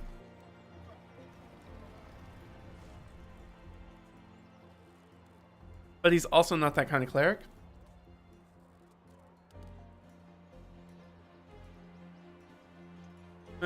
That one doesn't really make sense. So many of these are fighting styles. Wood Elf magic. Not Wood Elf. Here, Ruffian.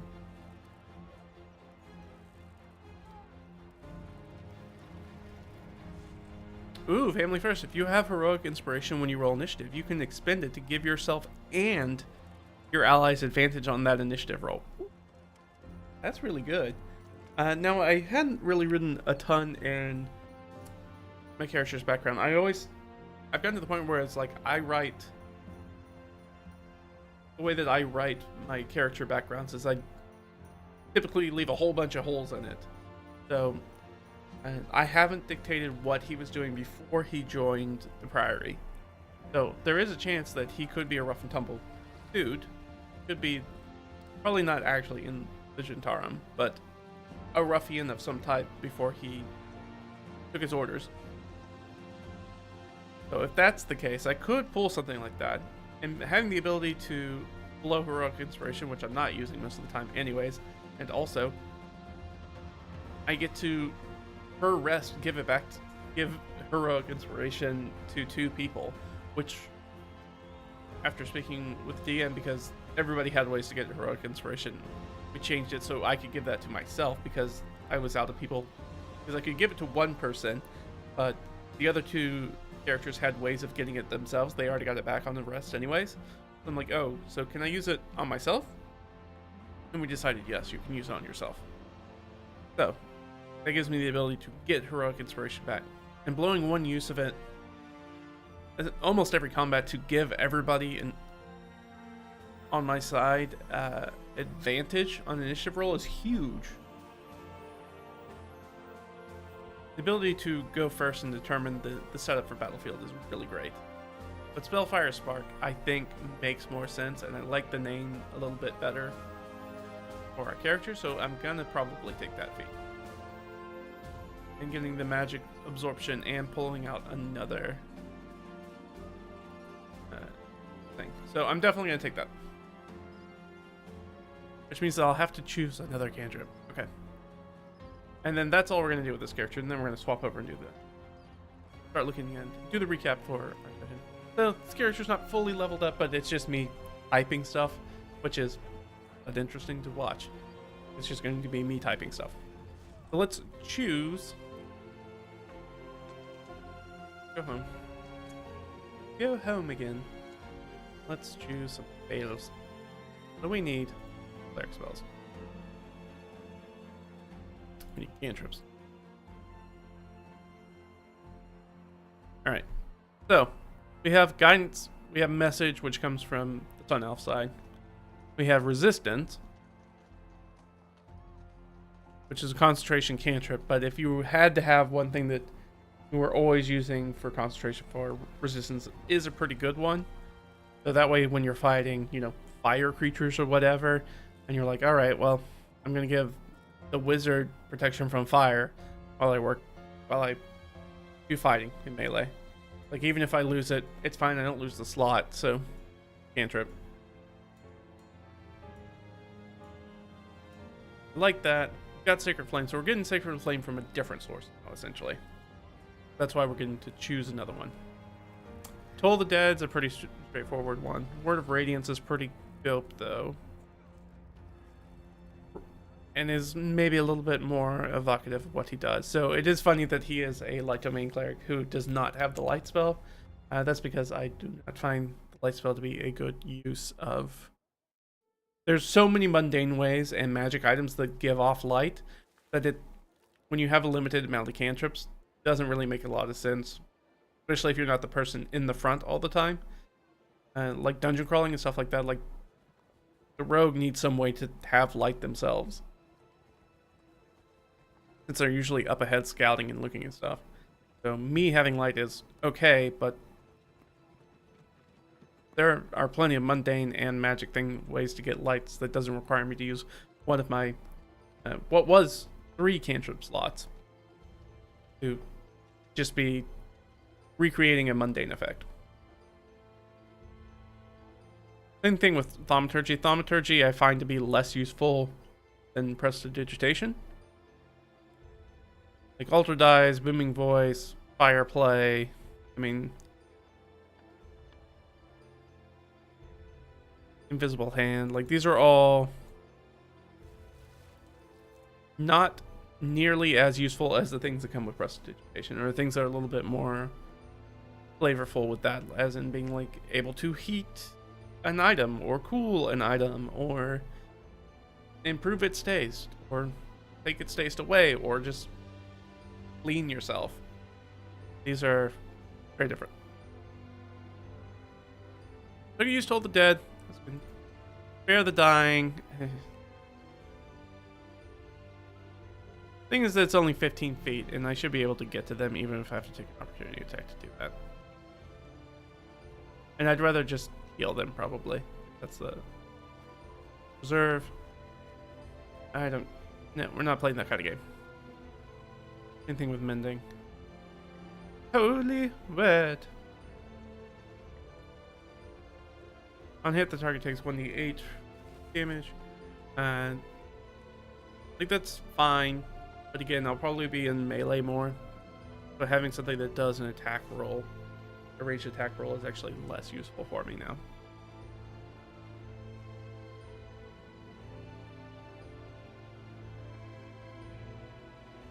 I'm thinking about Word of Radiance just because this will be a situation where I will be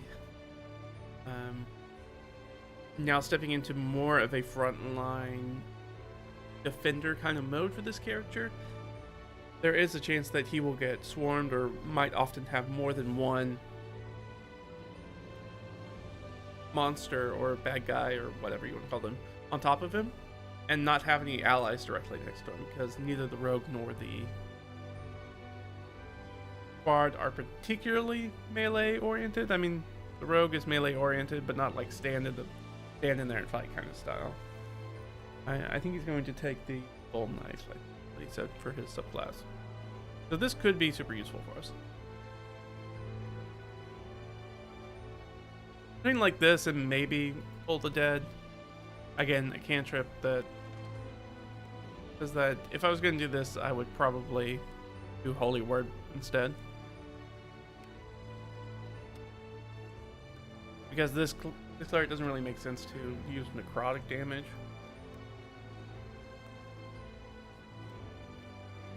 Target's faithing their speed is reduced by 10 feet. Can't take reaction. Okay.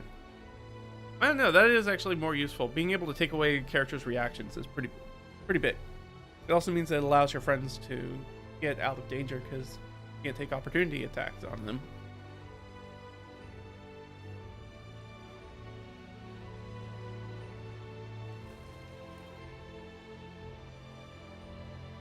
That's okay, but I think I'll still probably take Word of Radiance. I think mainly because I don't often take this one because it's really difficult to pull off, but I think I'm in the right party composition where Word of Radiance would actually work.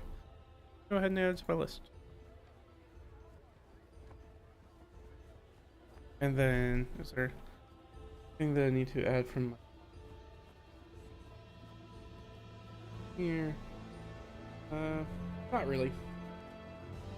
I have a map. That's about all I need to here. Is that I have a map, so I need to drop that down that I have a map and a roll case for it. But yeah, that's everything for this character. So we're going to hop over and talk a little bit about session prep stuff and how the session went yesterday. Before we do that, I am going to take a break, more coffee, do that stuff, so you guys hang out, and I'll be back here in few minutes. So be chill, we'll be right back.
and I have returned. So playing Oriel's been a lot of fun. He's very much a character who's not in my normal wheelhouse. Usually my characters I usually play pretty grounded. I was going to say insightful or wise or clever. They tend to be more practical is probably the better way to phrase that. They can be very practically oriented characters. And Oriel is not really that for the most part. He is kind of wild and all over the place. One of the reasons I wanted to kind of challenge myself by playing a character like this is that I find myself getting into that rut with multiple groups where I would be like, oh, usually at this point, like when I show up to a table, especially people who are playing like 5th edition or 5.5, I tend to be the person who's not only got the most D&D experience with that system, but the most TTRPG experience in general. One of the beauties and terrible things about getting old, I suppose, that kind of tends to be the way, that you just have a little bit more experience. So there's a lot of reliance on me as a veteran player and being like, oh, I guess my thoughts carry a lot more weight because of that. As to practicalities about like, oh, maybe we should do this, oh, maybe we should do that, or maybe I'm often one that's kind of reining other people back in and be like, oh, we can do that, or we definitely go do that, but we're also trying to like stay alive and complete our missions and do all that stuff. And so, and also trying to be that aid for the dungeon master or game master and trying to like keep us on what I assume to be kind of like the story thread. I tend to be a bit of a in addition to character archetypes like the story, like explorer, which is one of the ones that I am, the storyteller. Like I want to try to help tell the story, which is slightly different than actor. So there's often a lot of corralling that I tend to do. So it's nice to play a character that's like, I'm not going to be doing that. Like this guy is potentially insane. He's definitely not everything hooked on straight. He's a wild dude. So, we wanted to do some of the session prep. So this was the thing that I ran yesterday, which you can't see, so why am I showing it to you? There we go. This was the game that I prepped for and ran yesterday. It was a hard session to prep for, primarily. I'll go ahead. There we go. So if you guys have any questions, feel free to drop them in as we go through this. This is the session I ran yesterday, so dropping into it, I was like, I don't really know exactly how this will go. It's hard to prep for because it's mainly going to be a big social scene for the most part. That's what the thrust of the episode is going to be, or session is going to be. And because I don't know how they're going to roll or what things they're going to decide to say and what choices they make, so it's really hard to prep beyond they're going to have a big conversation. Now, I was lucky enough that we ended up having a slightly truncated session, which helped in my way because they actually didn't do a lot of stuff, a lot of like lead up stuff, which I was kind of wanted them to do. A lot of these things where it's like, oh, you can each take like 1 or 2 small actions or like one big action together. And they didn't really do a ton of that. They didn't really come up with a ton of ideas for that, other than like they should definitely go down the road, meet with Takesha, so that way they can, and I told them mechanically that will lower the DC of this encounter, which is good because they had at least 2 rolls, I think, that were 13 on the die, which would have been fails, or 13 specifically, which would have been fails if they had waited for her to arrive. So Ghazi, by the way, is a in-universe name. It's essentially like somebody who is a knight, a holy knight, not quite a Templar, but yeah, let's say a religious knight, because this is a religious-based nation they're in.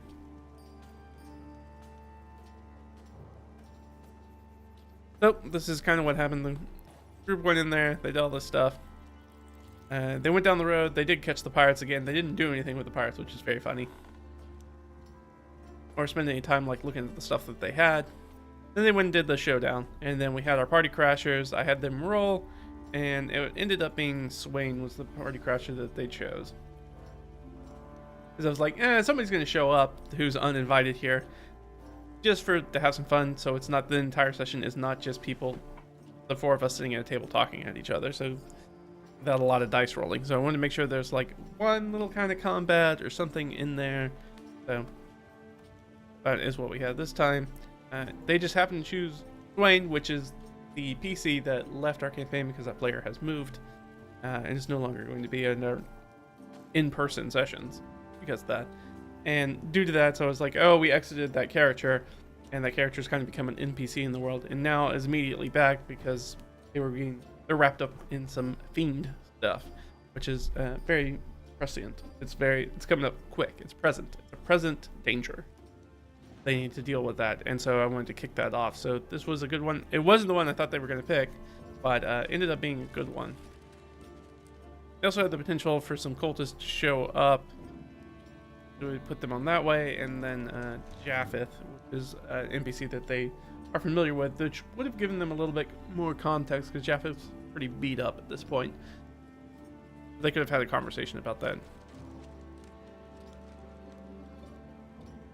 But yeah, so we ended with a little bit of combat, and Swain, our tiefling artificer NPC, was able to get away, so he's going to continue to be a little thorn in their side for the time being. And it's probably going to be leading them towards the Maragon Gate, kind of take them by the nose and kind of lead them in that direction. But that they have more pressing matters first. They've got to break the blight first. And when I discovered that was what they were going to be doing, because right now, some groups, I've never really been in a ton of groups where we have real strong, like, in-universe group names. Usually it's like, oh, the group chooses their name, but I was like, that's not how nicknames work. Like, you don't get to choose your own nickname. So it's kind of up to me as the dungeon master. So like in the one that I play where we spend most of our time actually underwater, they call us the Overworlders because we're from the world above. We typically get called that. Or we get called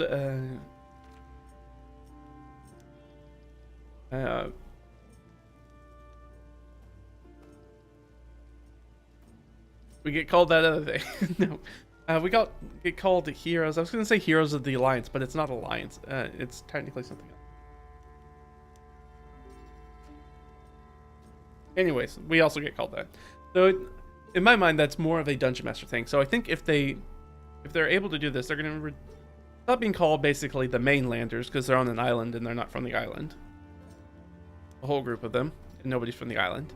I think they will probably start to be called the Blight Breakers if they are able to break the blight, what they're dealing with right now. So let's do a recap. I've got my hand notes. This is one of the things. And I need to make a full video talking about it. Actually, this should be. We do that for the heading. Let's go ahead and head over to another page, so it's a little bit higher for you guys to see. What was I gonna say? So I do need to make a video or a full thing talking about like my prep process, because I think that when we look at a lot of Dungeon Master or Game Master prepping information, most of it's about what to prep and not necessarily how to prep. And so I was like, I wanted to show off not necessarily what I'm prepping, but my process of prepping, regardless of whatever the actual prep I'm doing it. And one of those is right when I get done with my session, as soon as possible, I try to do like a little handwritten recap. Just take the notes that I took during the session, and then while it's still fresh on my mind, make a recap there, and then I take this and then I'll translate it over here. And so now at that point, I've looked at the notes essentially twice since the end of the session, and that gives me, I have all that information kind of like downloaded in my brain. So even before I start typing, doing actual prep work, my brain's thinking about that in the back of its head as the days go by and during the week. So, recap for this episode. Keep saying episode. Session. So, group info dump.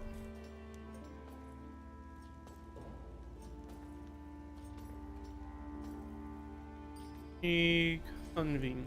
There we go.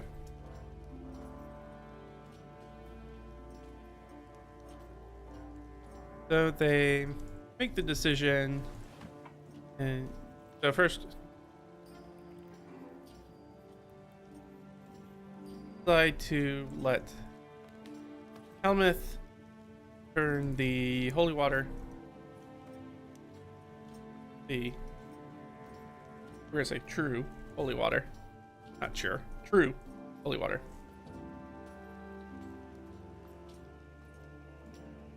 into a south for direct topical application flight. Blighted victims. Put it that way. This was one of the things, and I have true under there because there was a big discussion being like, with the Helmuth, who was sort of there. He's kind of just a wise man. He's kind of like an herbalist kind of dude. He's generally a hermit who lives off by himself, but they have drawn him in as their helper. They had a few different helpers they could have chose from. They chose Helmuth. There was a druid they could have gone to, and then there was a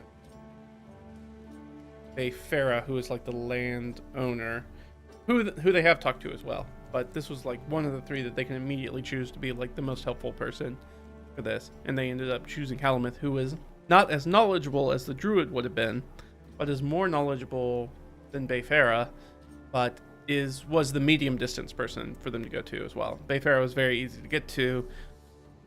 The druid is not very close.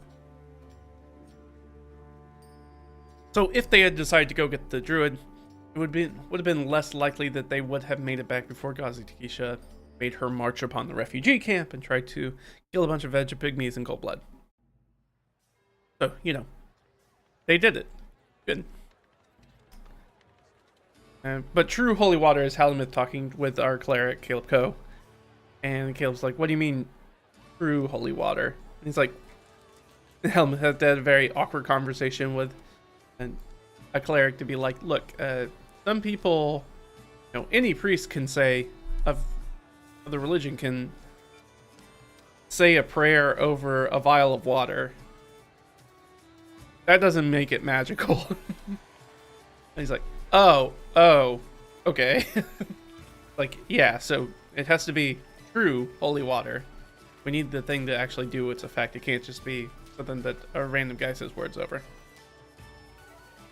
So there's this aspect that there are the vast majority of people who is as part of the organized religion church of the area are not magical. Magic is, remember, somewhat rare, and remind them that, like, hey, by the way, this also has like this weird magic is treated a little bit like a radiation. So like in small doses, it can be good. It can be super useful to do like a little bits of radiation therapy or x-rays and like that kind of, like, it's useful in small doses, but like in high doses, it will kill you. And unless you tend to be an adventurer. That's how adventurers are separated in this world, is that they seem to not have those same, they essentially do not get radiation poisoning from magic. They seem to be somewhat resistant or fully immune to it. Not sure that there's a lot of in-world study about that, or that's easily accessible by the player characters, or knowledgeable for the player character. So they want to do that. They did it that way, and they decided to bring 2 blighted Vegemins. Those are Vegapygmies. One as a control. So they need to, one of the big things is they need to prove that they had found potentially some way to treat these characters so they could stop the spread of the blight before it truly starts passing on to other humanoids. Because right now it's mostly contained to Vegemin, the Vegapygmies, who have been living in a little refugee camp off away from most people. So having one as a control to be like, now you can see the difference. But it does technically do radiant damage to them. They're just able to heal from that much better.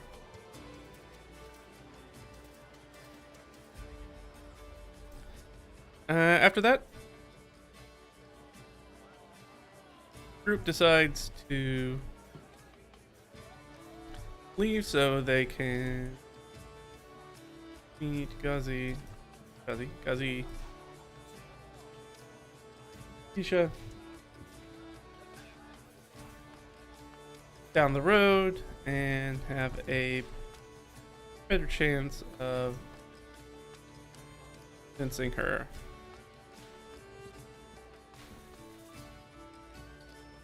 Stop her attack.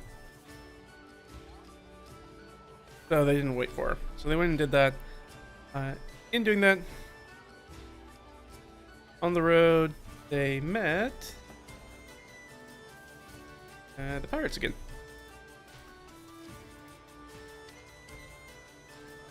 On their way to Polly. And didn't do much with them.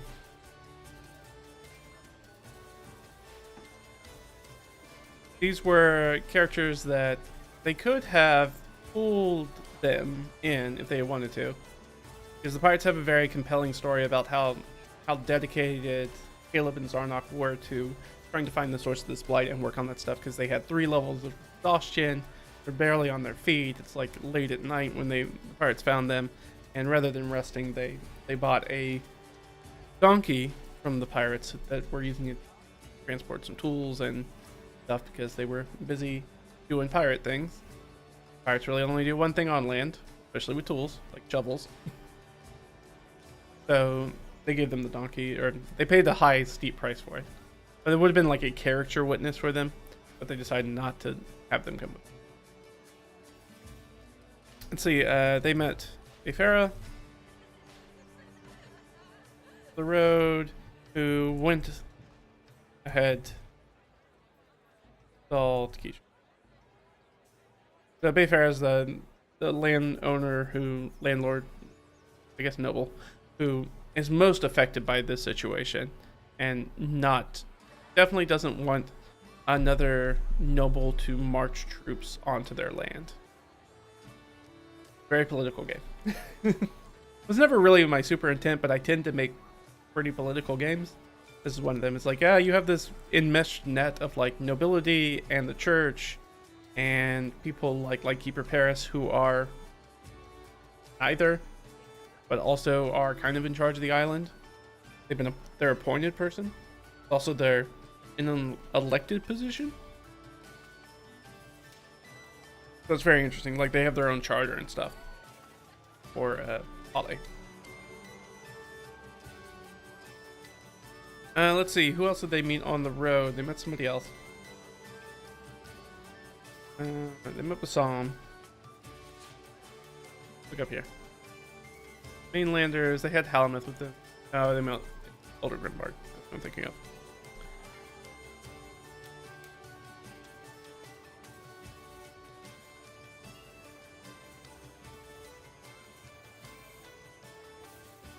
They met Amina as well. So they met a bunch of people on the road, on the way to this meeting. Most of them coming from behind them. Their supporters coming behind them. They met Lassam, and after some ideological differences, immolated him in the road.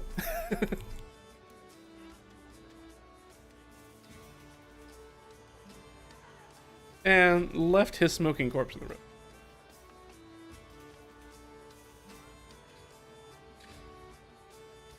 Elder Grimbard appeared at the end of this exchange. So this is the Benjamin turning Heifer. Stop changing it to halter, please. Heifer. Heifer is the custom race. If you were not familiar with the world, even though I've talked about it a lot, this is your first time watching it. They are a custom race that is basically gnomes and halflings. Any sort of small-sized humanoid creature is kind of pushed into the same custom race. It's just kind of a catch-all for all of that. Because I don't find them distinct enough to warrant kind of extrapolating in this particular setting. So you can be mechanically whichever of those small races you want, but as far as people refer to you within the narrative of the universe, you're a halfer. So yeah. So anyways, this guy is somebody that Ash, who is our druid, had met earlier, who had been dragging Vegapygmies out of the refugee camp with his brother, and they had been and they had been burning them alive in the forest. He finds them, he kills the brother. Bassam got away. They met Bassam again. Bassam didn't recognize Ash because it was dark and Ash is an elf, which in this setting, one of the things that happens with elves is that other races have basically face blindness regarding elves, so they have a really difficult time telling different elves apart from each other. Like facial distinctions, like it's really difficult for them to be able, just on plain looks, to be able to tell them. It's kind of like looking at twins. They're kind of like, even like somewhat fraternal twins. You're like, oh, but you guys all, but now imagine everybody kind of looks like that to you, and you're like, oh man, trying to keep those people straight is really difficult. So they usually carry some sort of identifying mark, like a tattoo or a piece of jewelry or something that they use when they introduce themselves to tell you who they are. Ash does not do that. It is a weird thing that is potentially illegal depending on where you go. It does not endear him to people.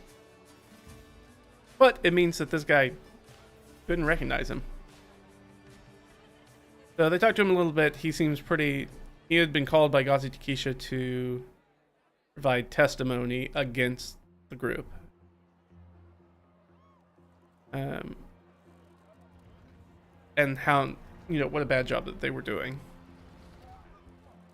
And that they had tried to essentially stop him from trying to remove threats. They had already lost a cousin, he lost a brother now, and in this last session, he lost his own life. It's unfortunate. But they did just kind of like leave his smoking corpse on the road after they immolated him alive. Which makes sense. That's what Ash did to his brother too. So Elder Grimbark got there, who is the Vegapygmy elder. And does not speak any common or anything, so they have a hard time communicating with him.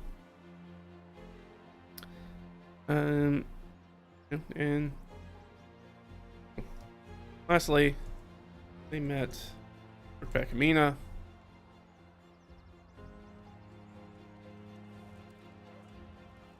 to help the negotiation. Essentially at the crossroads, group has a essentially 3-part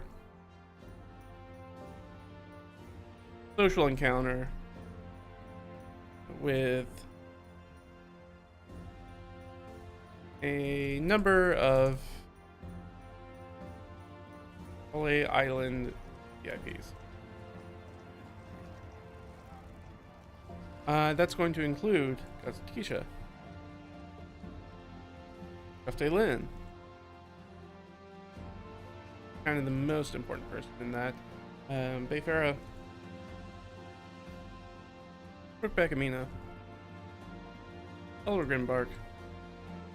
So I had a bunch of NPCs in this scene. It's mostly NPC. Who else do we have? We can go through. We have people who did come and people who did not. Alamith. Lightkeeper Paris was not there. Baysada was.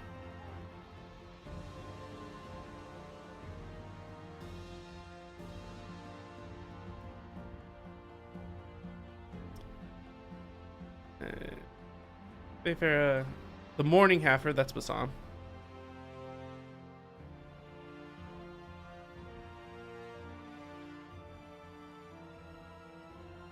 And the Dassos widow was not there, and neither was Kashani Kirith. That's all the people. So I've got some notes down here. They absolutely stunned it, by the way. They did freaking fantastic. They did not have a single actual failure in this entire. I think they had one check that was one or two, maybe two or three checks that were failures about trying to get information out of the situation, but as far as their ability to persuade, they did amazing. So Ash uses medicine. Calamus help to essentially demonstrate their curing salve.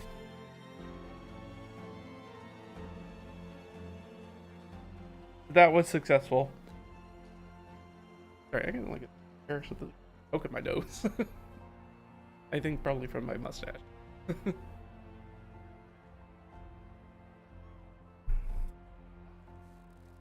We have Zarnok, or sorry, Caleb. Persuasion.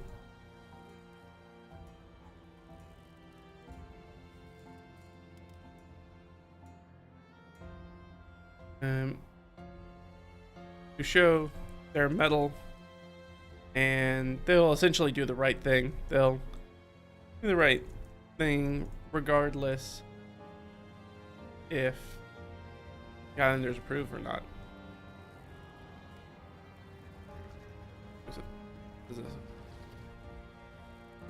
Whether they approve or not. Which, you know, won over some people. It's like, it's not about whether the reward, it's not about what we're doing, it's about this is an issue. We're trying to save as many people as we can, trying not to kill as many people as we can by doing that. And regardless of whether you want us to do that, we're going to try to help us, we're going to do it. Very, very hero talky.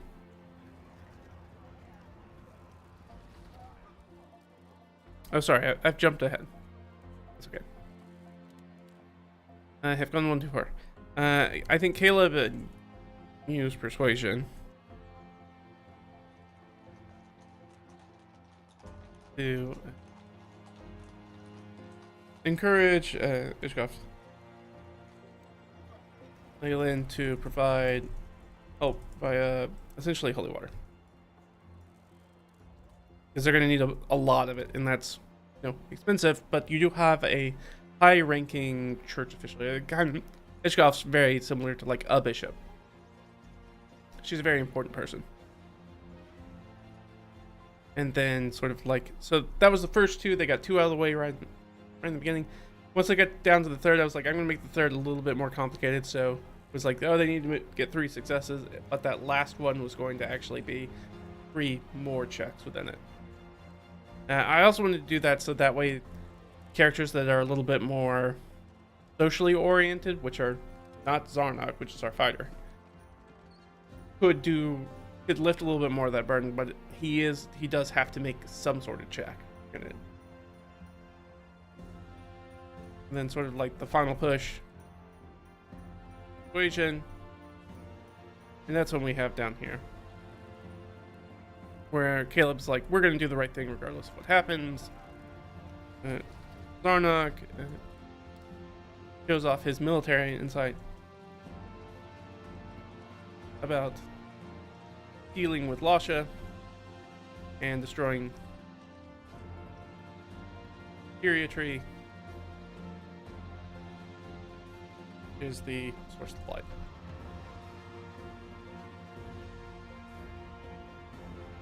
That's why he still has to make a check. Like, I wanted to make a social, I always try to do this with social encounters where it's like, you know, everybody's going to have to participate.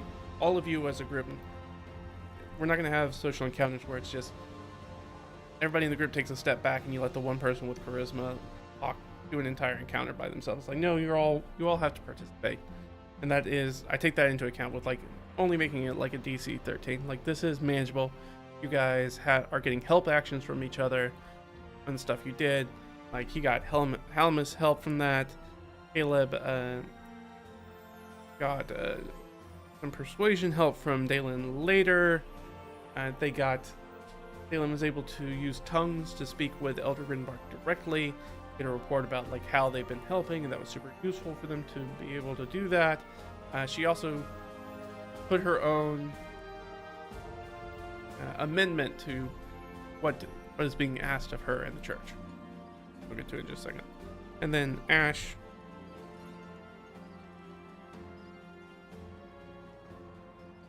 showcase his knowledge of giants and nature, be able to resolve the source of the blight, and reinstate any protections. So yeah, I mean, like, they did a great job. They really just absolutely trashed this. They really blew it out of the water, which is great. It could have gone really poorly with them with just a few rolls, but they did such a great job. I'm very proud of my group. They did very well. They played smart. They put themselves in positions to win. They got help from NPCs and the things that preparations that they did before they got there. They could show off stuff and really convince these people who, particularly ones really dead set against them, but others who had the ability to be convinced a lot more readily were able to be like, it seems like these people are doing their things. Seems like Bayfair can take care of her own land. One of the things that they were trying to get to.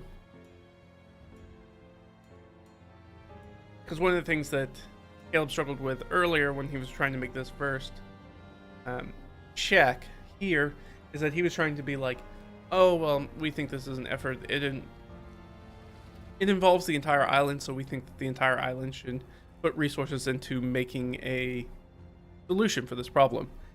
And I had to sort of like step in as DM and be like, this is a thing you can do, but you know enough as a character who lives in the world, you know enough about the situation that's happening on the island, because you guys have been here a while, to understand that they really don't want to. Bayfair needs to save a lot of face here about not letting people onto her lands, show a lot of weakness politically, which then you're letting other people come onto your lands, and all these people are kind of separated, and they kind of work together, but they also kind of work for their own means. It's like, if they smell blood in the water, they're going to probably come for her lands in some sort of way. And so they needed to. So you can go with that argument, that angle, and that might work for Eshkaf-Daylen, but it won't work for other people that are also here. So it might work for the church, who kind of already has that mindset already, being an international organization, but for the individual landholders, they're not going to be very much open to that.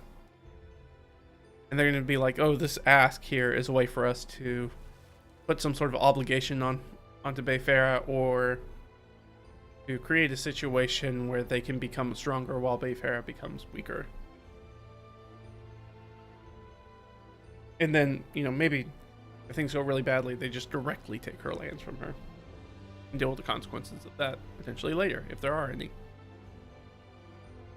They did a really good job. What else am I missing?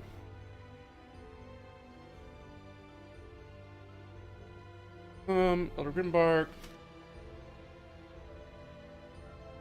Okay, so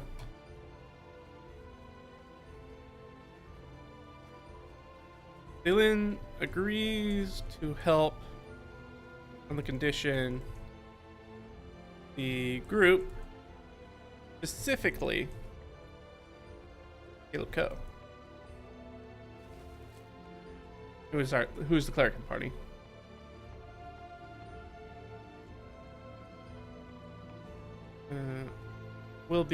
will return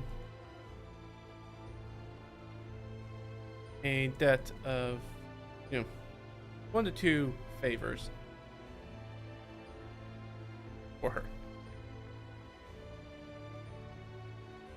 And this was a really easy way to be like, you guys can succeed, and in addition to that, you basically are on the hook for this NPC who can give you a quest to go do something.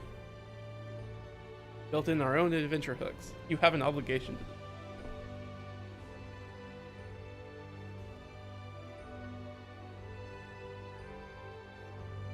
So that's for future adventure hooks, so she can send them out to do some stuff. Or ask Caleb Coe to do something very specific. They did so good, passed everything. at the end, I guess I should put yeah, so they were stopped at like some crossroads. So this wasn't like at a house, or they're like out in the open. There's like quite a few people here. Like all these people have bodyguards and stuff. At the end, Wayne attacks from the tree line and attack of. So those are goopy guys. If you've never seen them before, we can show them.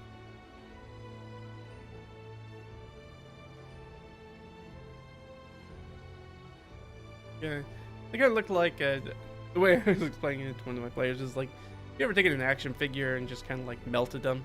That's kind of what they look like. Kind of look like these little melty guys. They're like the super lowest level things. I think technically, are they technically devils? I can't remember if they're devils or demons. They're devils. Okay. So they're basically like the absolute bottom, like grunt foot soldiers of the Nine Hells. So I'm bringing them in. Very fun. Remind them about like, hey, remember there's this other thing going on, and that's very much tied this way to remind them that, hey, the Maragon Gate thing is still an issue that they will need to deal with.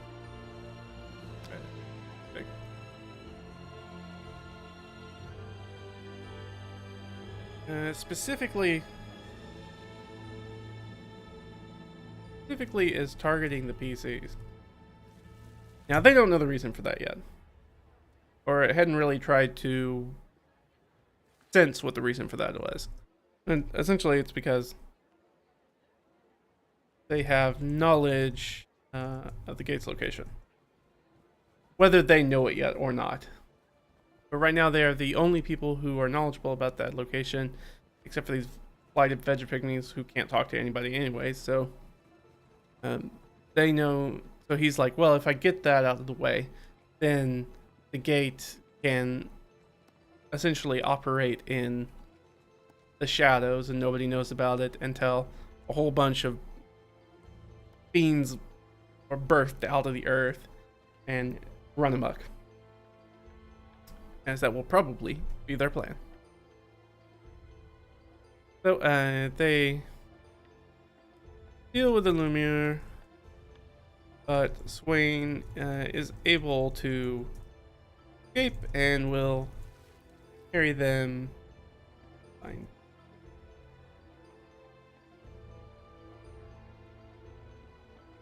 Alright, so essentially everything has gone on. So picking up next time. So one of the things that I always try to do that I find exceptionally useful as a dungeon master or game master is at the end of the session, when you're running the session, try to get your players to confirm what they're going to do next.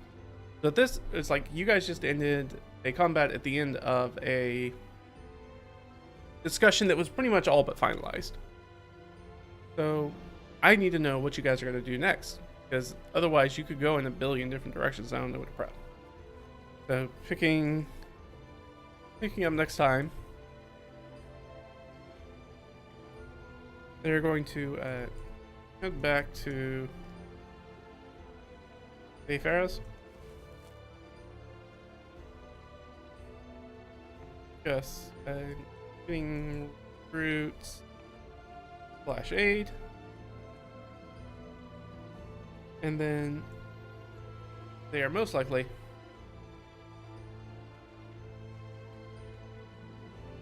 headed out to Syria.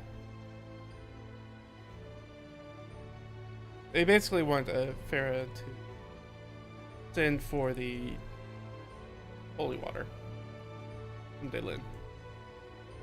And I assume that they are probably going to be dumping our boy Halamith here, so he can turn it into salve. And they'll probably need some help with that. They can probably get the apothecary from Paul A. They can probably hire him to come out and do that as well. So there's some stuff that they can do to make that happen. But the party is most likely headed out to Wisteria tree to destroy it and deal with Lasha. Now, Lasha is a very difficult enemy. Lasha is like a... What is she? She's like a CR6 or something like that. What did... Well, I don't have to guess. I can look up her stat block. She is. She is a Finseer Skirmisher. She's a CR6. So that's a very difficult fight. They haven't gone up anything. She has regeneration. She has... I took away the sunlight hypersensitivity because that didn't make sense for this character. And didn't really make sense. Like, that's more for the Finseer side. It didn't make sense for this kind of creature. But having the magic stones, mud to stone, and battle axe and all that stuff all made sense. So we kept that. So they're going to need some help to deal with that. They have some ideas about ways they can deal with the Wisteria tree. So that's really cool. They've talked about maybe trying to reduce it in size. Which I told them I'm very open to their shenanigans. They can come up with something for that. So I'm very open to that. They might also want to get some sort of help because the Wisteria tree, I'm pretty sure it's huge. I'd have to go back and look, but I'm pretty sure it's huge. And also there are other guardians around it. They can head back to that thing and figure out a way to destroy that. Because I don't think he has light yet. Light's third level spell? What's a fourth level spell? Yeah. Our druid for sure does not have light. And they're certainly not that high a level. But there are some things they could do. They could also probably come up with some ways to try to poison the tree. Probably figure out what to do with that. Bloodstone's probably going to be the key. They can figure out what to do with that. Oh yeah, that was the session. So things went well. We got a recap done. So we will call this well and truly done. At this point, we are running a little long in the tooth. So we are going to grab this and go ahead and make us a new session. Guy down here. The session 37.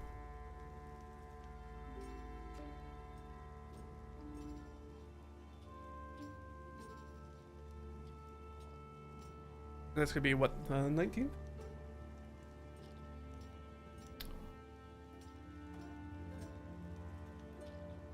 Seventh, and we can go ahead and roll for the weather as well. 5. That's over me, so I can go pull up that document and then we'll be done. Weather. The hex flower, and go here. Roll a 1d20. Sorry, not a d20. d8. Come on. 4. We are moving to the lower left. So we were at 5. So we're going to 9.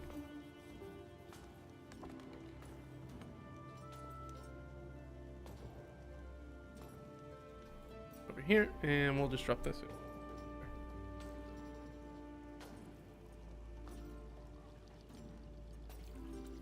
Ooh, alright, good. What makes sense? I guess cool probably makes that unseasoned cool at this point.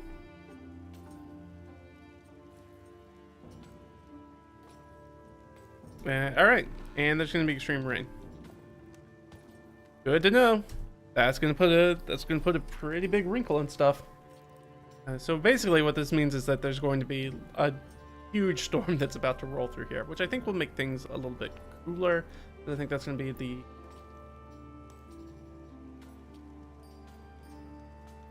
the like low pressure system rolling in. So yeah, so things are going to get real cool. Things are going to get real still for a second, and then boom, the heavens are going to open, and it's going to be nothing but disastrous level wind, which I think I wrote down here, didn't I?